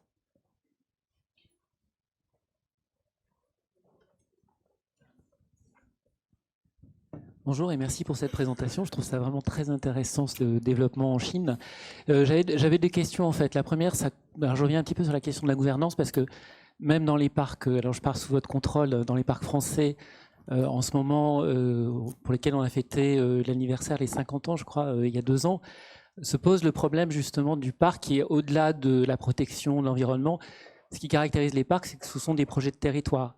Et actuellement, avec la loi de décentralisation, c'est compliqué sur la gouvernance parce que le parc manque d'un certain nombre de compétences pour pouvoir gérer. Et ce qui va le caractériser aussi, c'est la vision systémique. Alors, dans ce que vous avez présenté, justement, je voudrais savoir, est-ce qu'il y a cette vision-là aussi, un peu systémique, dans cette vision des parcs? Et la deuxième partie, c'est, vous avez parlé de la civilisation écologique. Je voudrais savoir en quoi elle diffère de ce qu'on appelle le développement durable et comment ça s'inscrit, du coup, dans le développement des parcs. Merci. Donc sur la civilisation écologique, ça c'est pour toi, Tienne, si tu peux nous expliquer les politiques actuelles. Oui, en fait, l'ère de civilisation, enfin, on est dans l'ère de civilisation écologique, c'est un peu vaste comme terme. Et en fait, en Chine, en ce moment-là, on pense à utiliser ces outils comme parcs nationaux pour piloter cette civilisation écologique. Et en fait, en ce moment-là, les parcs nationaux sont dans une phase un peu troublante pour tout le monde, en fait, parce d'un côté, on a ce modèle américain qui demande plutôt de laisser laisser tranquille la nature. Par contre, en Chine, on est juste peuplé, on peut pas juste faire comme ça. Donc du coup, en Chine aussi, on est dans ce débat de comment faire avec ces milieux naturels. Et en fait, pour Chengdu, c'est un peu compliqué parce que d'un part, ils veulent bien protéger leur nature en tant que parc national, mais d'un autre côté, ils veulent bien développer le tourisme et enfin, ils veulent bien valoriser toutes ces ressources locales. Et en fait, l'année prochaine, on aura les premiers parcs nationaux en Chine et Chengdu est en train de réfléchir de garder un appel possible, soit parc national, soit site remarquable paysager. C'est encore à décider, c'est encore à voir l'année prochaine. Donc avec les parcs nationaux, c'est un peu comme ça. Et sous les parcs nationaux, on a en Chine des parcs naturels, on a aussi des autres outils. On est dans une nouvelle échelle pour regrouper les milieux naturels qui existaient avant. Donc, en gros, dans toute la Chine, on est en train de créer cette nouvelle échelle pour gérer les milieux naturels pour répondre aux demandes de civilisation écologique. Juste un complément, mais effectivement, il y a cette réforme du système d'air protégé qui fait partie de cette civilisation écologique. Il y a l'autre aspect que je mentionnais tout à l'heure, la ligne rouge écologique, qui encore une fois Vraiment, faut le garder en tête. C'est un des premiers exercices au monde de planification territoriale en fonction des services écosystémiques. Donc, c'est pas encore fait, c'est compliqué, ça va prendre du temps, mais c'est quelque chose de super intéressant qu'il faut voir aussi derrière ce label civilisation écologique qui est un peu fourre-tout et un peu un peu large. Et l'autre point que je voulais ajouter, peut-être que j'ai dit tout à l'heure, mais vraiment cette injonction, donc, enfin, ce mot d'ordre est vraiment une injonction très forte, y compris au niveau local, pour l'élaboration des stratégies de développement. C'est-à-dire que c'est quelque chose sur lequel les responsables politiques sont jugés, la contribution de leur territoire à l'atteinte de cette fameuse ère de civilisation écologique. Donc, quelque part, convaincu ou pas, c'est quelque chose qui pousse l'action locale et les projets d'aménagement et les projets d'infrastructure. Avec beaucoup de questions. Hein, mais... Il y a un des déclencheurs qui est quand même intéressant à avoir en tête. Il y avait eu, vous l'avez peut-être vu sur le net, le film Under the Dome, sous le dôme, qui montrait la pollution chinoise. Et sa diffusion a été stoppée au bout de 4 jours. Mais entre-temps, il a été vu plusieurs centaines de millions de fois. Et ce n'est pas n'importe qui l'avait produit, c'était une jeune journaliste de télévision qui montrait les ravages de la pollution.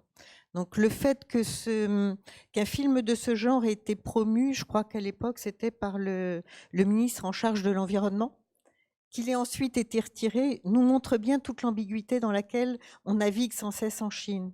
C'est qu'on est sur une urgence. Et comme il y a cette urgence, il y a cette obligation de mettre en place des modes de réflexion qui sont des modes de réflexion nouveaux. Et vous le citez par rapport à la province du Zhejiang, pour l'avoir vu aussi se mettre en place sur les provinces voisines, que ce soit dans l'Anhui avec d'autres partenaires, on est effectivement dans cette recherche d'une vision systémique. Et cette vision systémique passe... est-ce lié au mode de gouvernance chinois et l'organisation? Est-ce un mode de faire? Je n'irai pas débattre sur le sujet, mais passe en effet par une redistribution des cartes. On est régulièrement avec des changements au niveau des ministères qui ont pour objectif d'arriver à une meilleure rationalisation de la gestion des territoires. Je ne suis pas en train de faire une apologie de la Chine, hein, comprenez-moi bien. Je suis en train d'essayer de repérer les indicateurs qui nous permettent de voir vers quoi on est en train de tendre. Quand on a, par exemple, remaniement ministériel de 2018, le ministère de la Culture qui va travailler avec le ministère du Tourisme. On est sur un phénomène que je trouve d'autant plus intéressant que quand on regarde côté français, je caricature. Le tourisme culturel, on va vous montrer un site ou un bâtiment, il n'y a personne devant. Puis après, vous voyez la réalité, c'est ce qui a été évoqué, le nombre de touristes devant le Mont-Saint-Michel, on ne voit plus le Mont-Saint-Michel, on ne voit plus que les touristes. Vous pourriez reprendre ça à l'envi sur tous les grands sites, que ce soit en France ou dans le monde. Le lever de soleil qu'on vous vend sur catalogue à Angkor, ah ouais, c'est beau, vous avez tout le profil d'Angkor, le lever de soleil, vous y êtes, vous avez tous les dos de tous les visiteurs qui se sont levés à 3 heures du matin pour voir le lever de soleil. C'est ça la question qui est posée aujourd'hui. C'est ça, on est avec cet équilibre extrêmement complexe à trouver et avec à trouver entre le nombre de visiteurs et un territoire qui reste respectueux de la biodiversité, qui reste respectueux des habitants, ce qui fait que de facto, du fait de la pression du nombre et du fait de la pollution des lieux, on est obligé d'aller vers des visions systémiques. Mais ce n'est pas pour autant qu'elles sont devenues des modèles, puisqu'elles sont en train de se mettre en place. Voilà, ma réponse est un peu longue. Je pense que tu as tout à fait raison. On est vraiment... Le vrai sujet, c'est la transversalité. C'est l'hybridation des sujets. C'est que c'est à la fois ça, mais je vois par rapport au parc, c'est la question des territoires. C'est que, bon, évidemment, moi je suis archi, donc je suis un peu dans ces domaines-là. Mais quand même, le dernier congrès des parcs auquel les gens de Ciensu étaient là, qui a eu lieu dans le parc du Pilat, qui avait fait l'objet de réflexions préalables auxquelles j'avais été un peu associé, c'était le sujet parc-ville-porte. C'est-à-dire, c'est quoi les liens entre ces territoires d'excellence, on va appeler ça comme ça, environnemental, où on cherche une autre forme de développement, quel est le lien avec les systèmes métropolitains voilà, et quelles sont les relations ville-parc, ville-territoire naturel. Et c'est un véritable enjeu. Et on voit bien qu'on est dans ces hybridations pour le coup territoriales et ces complémentarités. Quels sont les apports des uns et des autres? En quoi les métropoles peuvent, à un moment donné, servir des territoires de proximité qui sont en même temps des territoires de ressources, et en quoi ces territoires-là peuvent s'appuyer sur des dynamiques métropolitaines qui sont proches, plutôt que d'opposer une politique métropolitaine avec une politique rurale. Et je pense que ça, c'est un sujet. C'est que moi, ce que je trouve passionnant dans les parcs, c'est un peu une tarte à la crème comme ça de dire ça, mais en fait on est tellement dans des politiques sectorisées et fragmentées en France, mais peut-être partout, où finalement on prend les sujets pour ce qu'ils sont et on ne cherche pas obligatoirement à créer des solutions qui sont des solutions transversales. Et je pense que aussi bien dans les modes de gouvernance que dans les sujets qui sont abordés, pour moi aujourd'hui la vraie plus-value d'un parc, et d'ailleurs une équipe de parc c'est exactement ça, les équipes techniques, parce qu'on n'a pas trop parlé de ça, mais je pense que ça va être un sujet aussi, c'est en quoi les équipes sont capables d'apporter une ingénierie spécifique.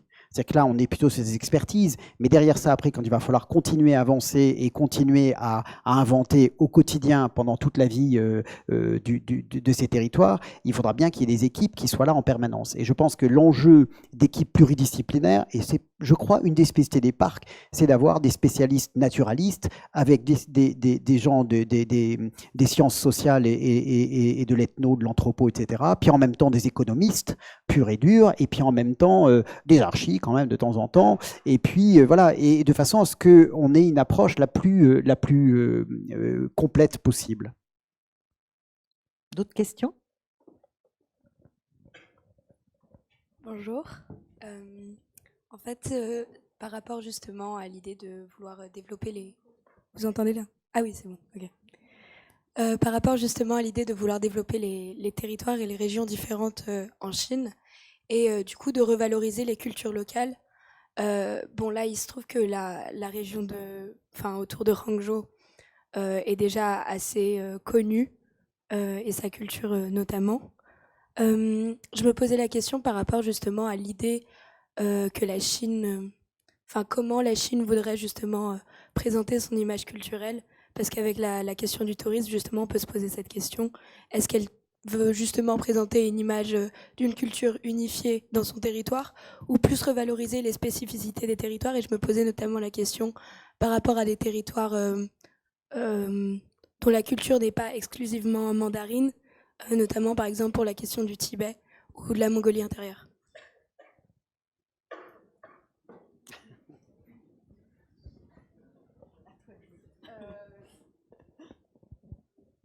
Comme chacun peut interpréter le dessin devant lui, en fait, je pense que la Chine, d'un côté, essaie de donner une image, mais l'autre côté, c'est aux touristes de voir comment la Chine est.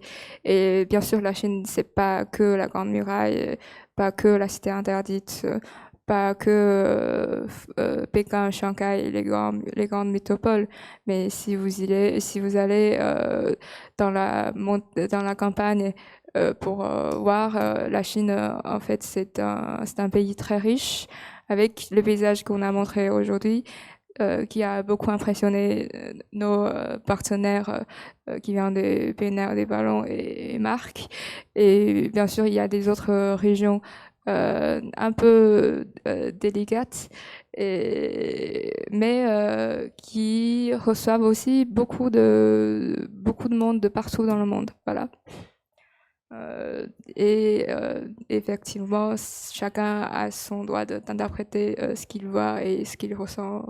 Et c'est aussi vraiment une chose culturelle que tu viens de ce que tu as vécu, ton point de départ, votre point de départ et ce que vous avez vécu, et vous allez interpréter ce que vous allez voir en Chine. Et bien sûr, la Chine aussi a fait des efforts à donner un État puissant avec la fête nationale, bien sûr. Mais c'est chacun a son goût. Je ne sais pas si j'ai répondu à votre question. En tout cas, moi, j'avais eu la chance d'aller avec Françoise il y a quelques années dans la région de Guizhou, au sud de la Chine, avec des minorités Hmong, je ne sais plus, il y en avait tout un tas, une cinquantaine de minorités différentes, etc. Et honnêtement, c'était un territoire et une expérience qui n'avait rien à voir avec Sienju. C'est-à-dire que on était dans un autre monde de paysages, mais aussi de pratiques. Et puis on avait eu la chance d'être hébergé dans un des villages dans lequel il y a un centre de recherche de l'université de Tsongyi, c'est ça, de Shanghai. Et du coup, de passer un peu de temps, même nous, on avait été hébergés chez les habitants. Et du coup, j'avais vraiment alors, je crois qu'en Chine, en plus, il y a une politique de maintien et de très grande attention à ces minorités ethniques. Je crois que là, en tout cas sur la partie sud, ce qui est peut-être moins vrai au Tibet, mais en tout cas sur ce secteur-là, il y avait une attention très très particulière à ces cultures spécifiques, et ça se voit, quoi. Voilà.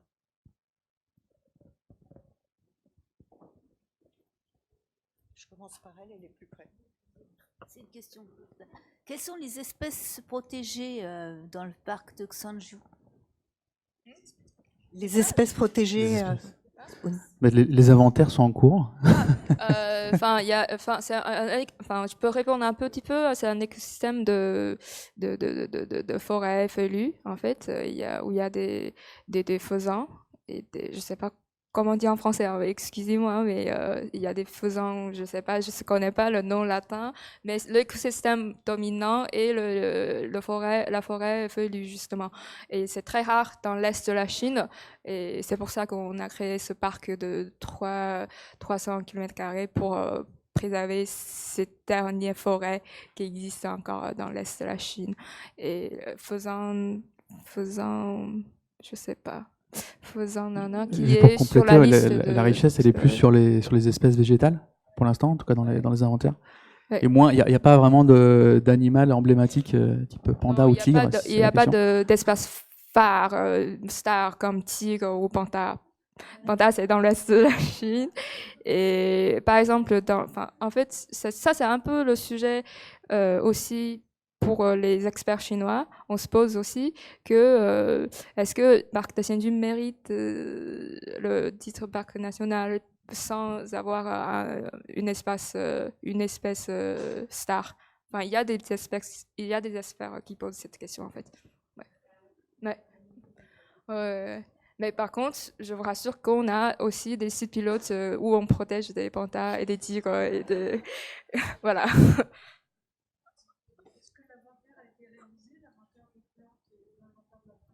Il est en cours depuis 2 ans.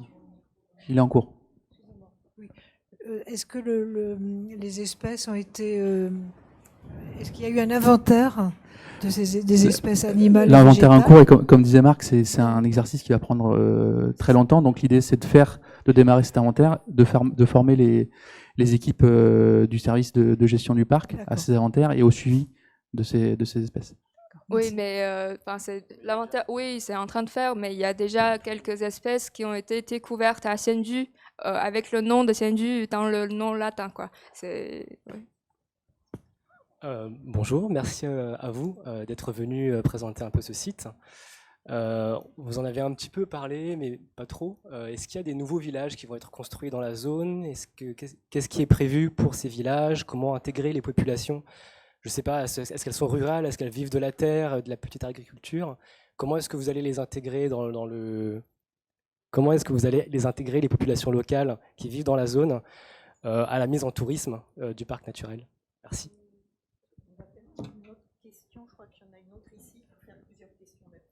Alors, je voulais évoquer le réchauffement climatique. Donc, l'inventaire est très long. Vous êtes sur des temps très longs. Donc, dans 30 ans, le paysage va être différent, probablement.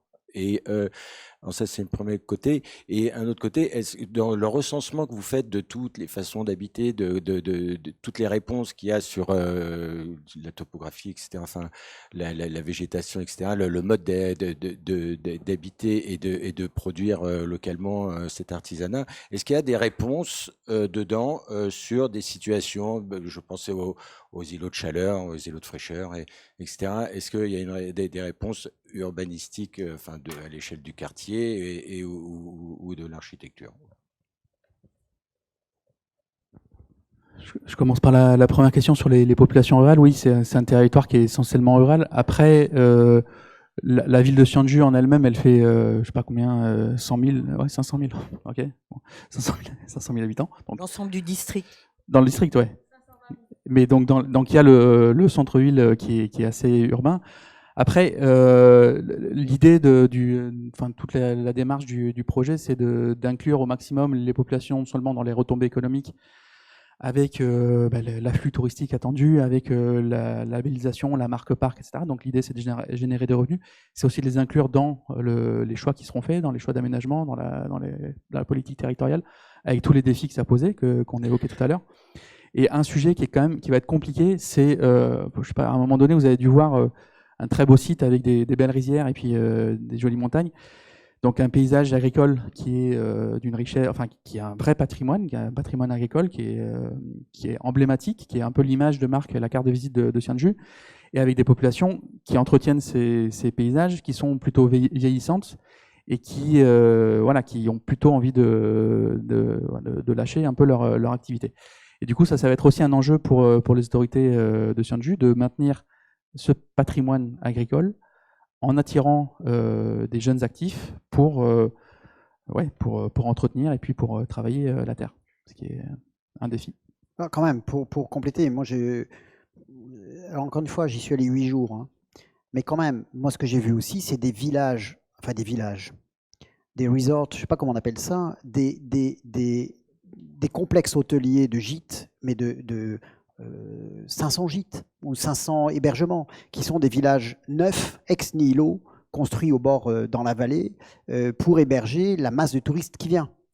Et ça se voit avec finalement une architecture assez banalisante, pas catastrophique, mais assez banalisante, avec des formes urbaines un peu systématiques. Voilà. Et pour moi, il y a un vrai sujet. Et on voit bien qu'à côté de ça, il y a une diversification. On a pu pratiquer des gîtes soutenus par d'ailleurs l'AFD, des gîtes inscrits dans des villages avec un autre type de savoir-faire architectural et d'accueil et d'hébergement, etc. Et là, on voit qu'il y a une diversification qui est en train de se faire. Pour moi, il y a un vrai sujet. C'est-à-dire, je pense qu'on ne peut pas accepter dans un parc et dans une ambition telle qu'elle est posée aujourd'hui à Sianju, d'avoir des villages exceptionnellement bien restaurés qui deviennent des spots touristiques avec un savoir-faire incroyable, des villages plus ordinaires dans lesquels aujourd'hui il y en a des gîtes de très belle qualité qui s'installent dans d'anciens bâtiments avec, je pense, tout un travail qui va continuer à se faire pour valoriser tous ces villages-là. Et puis à côté, la création de nouveaux resorts qui sont, je dis ce mot parce que je ne sais pas en français comment on dit, enfin des nouveaux villages, nouveaux d'accueil, sans doute c'est indispensable. Moi je pense que la réalité du mode de développement touristique et de la masse de touristes qui va arriver, elle nécessite ça. Mais je pense que là, il y a un savoir-faire à réinventer.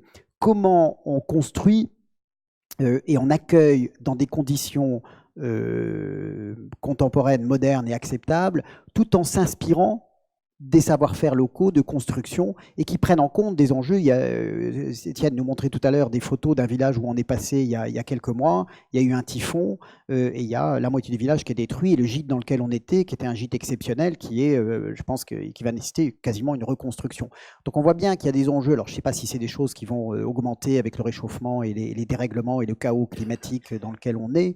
Mais en tout cas, c'est absolument certain qu'il me semble que là, il y a un vrai travail de réflexion spécifique à faire de comment, dans la situation particulière de l'échelle touristique, de l'échelle que représente le développement du tourisme en Chine, on est dans des logiques d'accueil qui soient plus en résonance avec les savoir-faire et les patrimoines locaux. Alors, il ne s'agit pas de faire du mimétisme et du pastiche, ça n'a aucun sens, mais en quoi on peut être situé.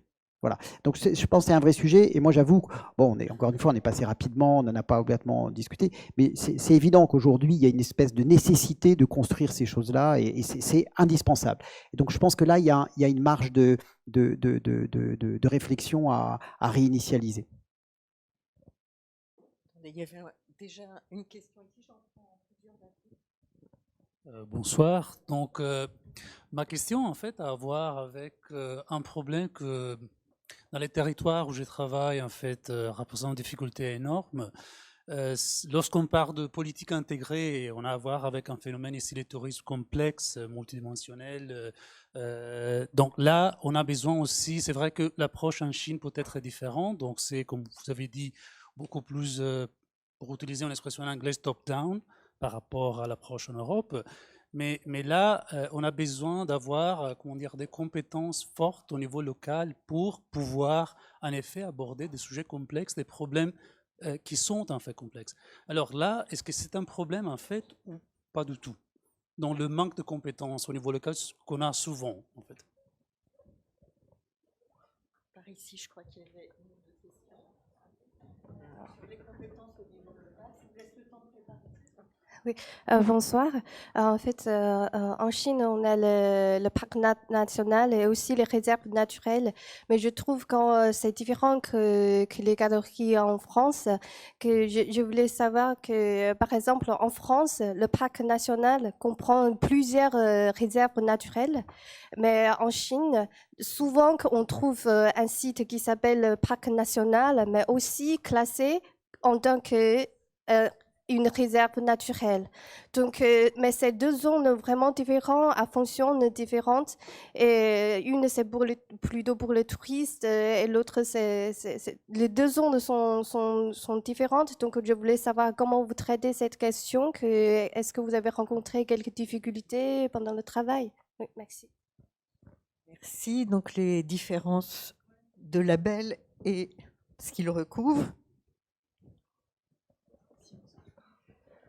Oui, j'avais une question par rapport aux partenaires que vous avez sur place pour tout ce qui est inventaire, justement. Parce que là, vous parlez beaucoup de patrimoine architectural et d'aménagement du territoire. Mais les espèces emblématiques, ce n'est pas forcément celles qui sont le plus importantes, parfois, dans des écosystèmes. Donc, je voulais savoir avec qui vous travaillez sur place. Les universitaires ou les gens de l'Académie des sciences. Voilà, merci. Merci. Une question de biologiste pour continuer la transdisciplinarité. Je commence par la fin, sur les inventaires. Donc, l'essentiel de ces activités, elle est menée par des partenaires chinois, par des universités, des centres de recherche, plus ou moins spécialisés, Académie des sciences, d'autres qui sont plus spécialisés sur une espèce en particulier, mais c'est essentiellement des centres de recherche et des universités chinoises. Je commence et puis ce que je peux répondre. Et puis, sur les différents statuts de protection, moi, de ce que je comprends, c'est que, en tout cas, c'est le cas aujourd'hui à Hsinchu, il y a différents statuts qui préexistaient au statut de parc national. C'était une réserve forestière, c'était un parc géologique, c'était une réserve aquatique pour certaines zones, etc. Il y avait plusieurs couches de protection qui se juxtaposaient un petit peu. C'est tout l'ambition d'avoir ce statut de parc national qui soit un peu supérieur et qui finalement abolisse ces différentes strates qui étaient, en tout cas, qui a été jugée inefficiente au niveau central. Après, le sujet, c'est quand même en Chine, sur la réforme de ce système d'air protégé, autant sur la protection de sur la zone cœur, je pense que c'est assez bien fait, ou en tout cas il y a des instruments qui sont en préparation, qui seront assez efficaces, un contrôle qui est assez efficace de la protection, du niveau de protection de ce qu'on considère comme étant extrêmement sensible et critique. Toute la question, tout l'enjeu, et c'est aussi donc tout l'enjeu du projet, c'est tout ce qu'on fait en zone tampon, donc aux abords de ces zones cœur. Et c'est là où l'expérience des PNR françaises est intéressante. C'est comment est-ce qu'on inclut les populations dans cet objectif global pour le territoire de protection du patrimoine naturel. Et sur la question sur les compétences au niveau local, en fait, c'est aussi une des raisons pour laquelle l'AFD... Alors, je ne sais pas si c'est votre question. Je vais vous donner ma réponse. C'est aussi une des raisons pour laquelle la Chine empreinte à l'AFD, parce qu'on pourrait se dire la Chine, elle n'a pas vraiment besoin de ressources financières. Là, en l'occurrence, on traite avec des municipalités rurales, donc qui n'ont pas forcément un accès à des ressources abondantes. Ça, c'est un premier point.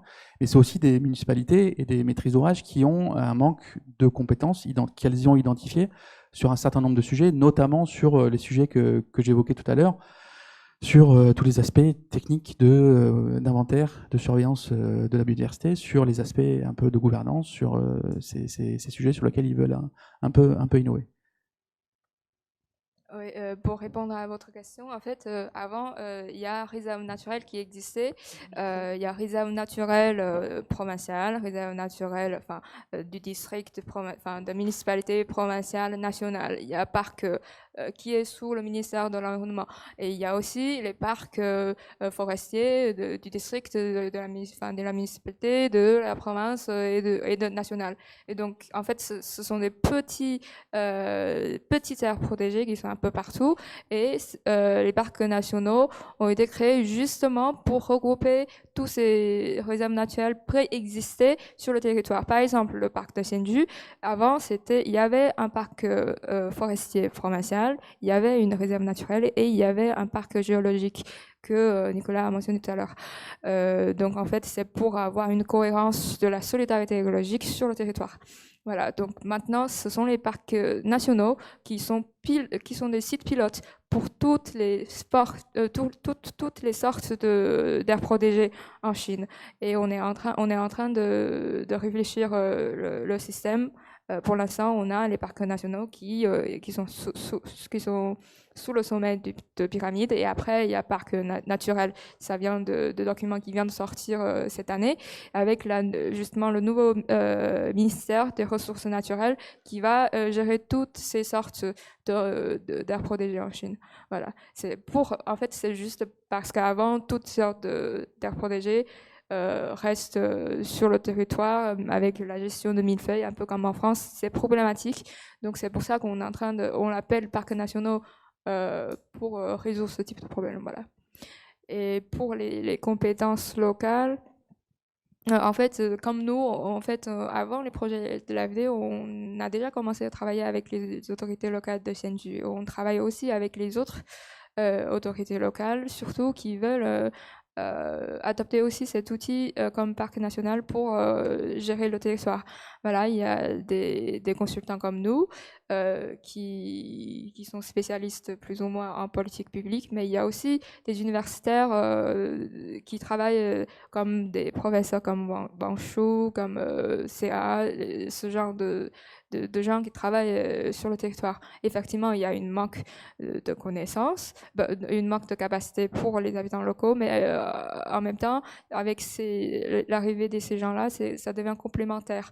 Les gens qui connaissent bien leur territoire, avec une vision de l'extérieur, avec les partenaires internationaux, et ça se complète. Voilà. Et je voulais aussi prendre un autre exemple. En fait, dans l'est de Zhejiang, il y a aussi un autre parc national qui est en train d'être créé. Et là, en fait, c'est un parc national qui est sur le territoire, à cheval de la province de Zhejiang, de la province du Shanxi et de la province de l'Anhui. C'est à côté de Montjeune, Huangshan. Et donc là, le modèle français est très important. Juste pour compléter ce que Nicolas a dit tout à l'heure, le modèle français nous paraît très bien, très approprié sur le territoire parce que on est sur le périmètre, on peut pas casser les périmètres administratifs. Par contre, avec les zones cœur et des zones d'adhésion, on peut imaginer un territoire avec la solidarité écologique. Voilà. Marc, un dernier mot ou... Non, je pense que ces questions de superposition, ou en tout cas de boîte dans la boîte, on les a aussi. Le parc des Ballons gère des réserves. Il y a des réserves naturelles qui sont un autre statut dans la législation française de protection. Et donc, un parc peut être effectivement un territoire dans lequel il y a des sites spécifiques avec des valeurs spécifiques qui nécessitent d'abord une labellisation spécifique, comme une réserve nationale, une réserve naturelle qui peut être de niveau national ou local, etc.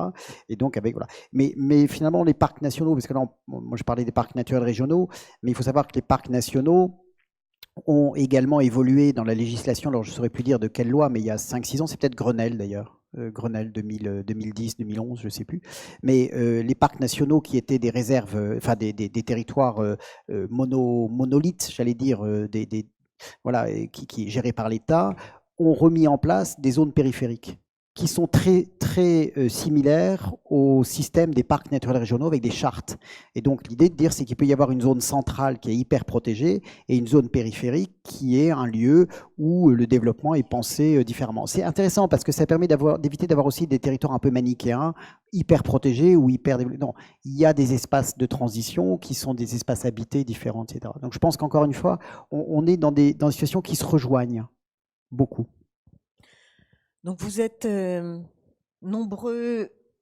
Non, je vais clore, mais je vais clore pour laisser aussi quelques minutes pour ceux qui auraient des questions plus particulières, parce qu'on doit pouvoir remettre les lieux en état avant 8h30. Et vous pouvez retrouver le tout enregistré, une captation qui est prise par Florian qui est derrière. Merci Florian. Vous pouvez retrouver également, toujours sur ces thèmes, le dernier entretien était avec Marlène Leroux qui a publié sa thèse. Ça s'intitule « Mutation et défis urbains en milieu rural, terre chinoise ».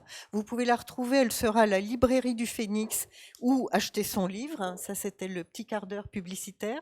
J'ai un deuxième spot publicitaire. Il y a un an, nous accueillions ici des architectes et des urbanistes chinois sur le thème « Chine, construire l'héritage ». Vous pouvez bien sûr écouter toujours la captation qui a été faite le 18 septembre dernier sur la page du site, mais également acheter le livre, ou le voler comme vous voulez, ou le regarder dans les bibliothèques. Publication de l'Université de Saint-Étienne. Je continue ma page de pub. Et enfin, dernière... au moins ils sont lus. L'important c'est qu'ils soient lus. Et enfin, dernier rendez-vous, c'est le prochain. Dernier rendez-vous de l'année qui aura lieu le mardi 23 novembre. Enfin, vous vérifierez, vous l'avez sur la plaquette, et qui est dédié au musée et à la muséologie, donc un secteur en plein développement. Ce que je vous propose de retenir, étudiants qui êtes devenus nombreux et enthousiastes, c'est à quel point la transversalité est de rigueur, vous l'avez entendu, entre institutions, entre équipes de recherche, entre praticiens, mais aussi à quel point la transdisciplinarité est de rigueur et que d'une certaine manière, enfin moi c'est ce que je retiens, pas seulement, mais c'est un des éléments phares que je retiens dans ce que vous avez présenté, c'est à quel point en fait cette coopération vous donne la possibilité d'innover, aussi bien me semble-t-il dans les territoires où vous travaillez qu'en Chine.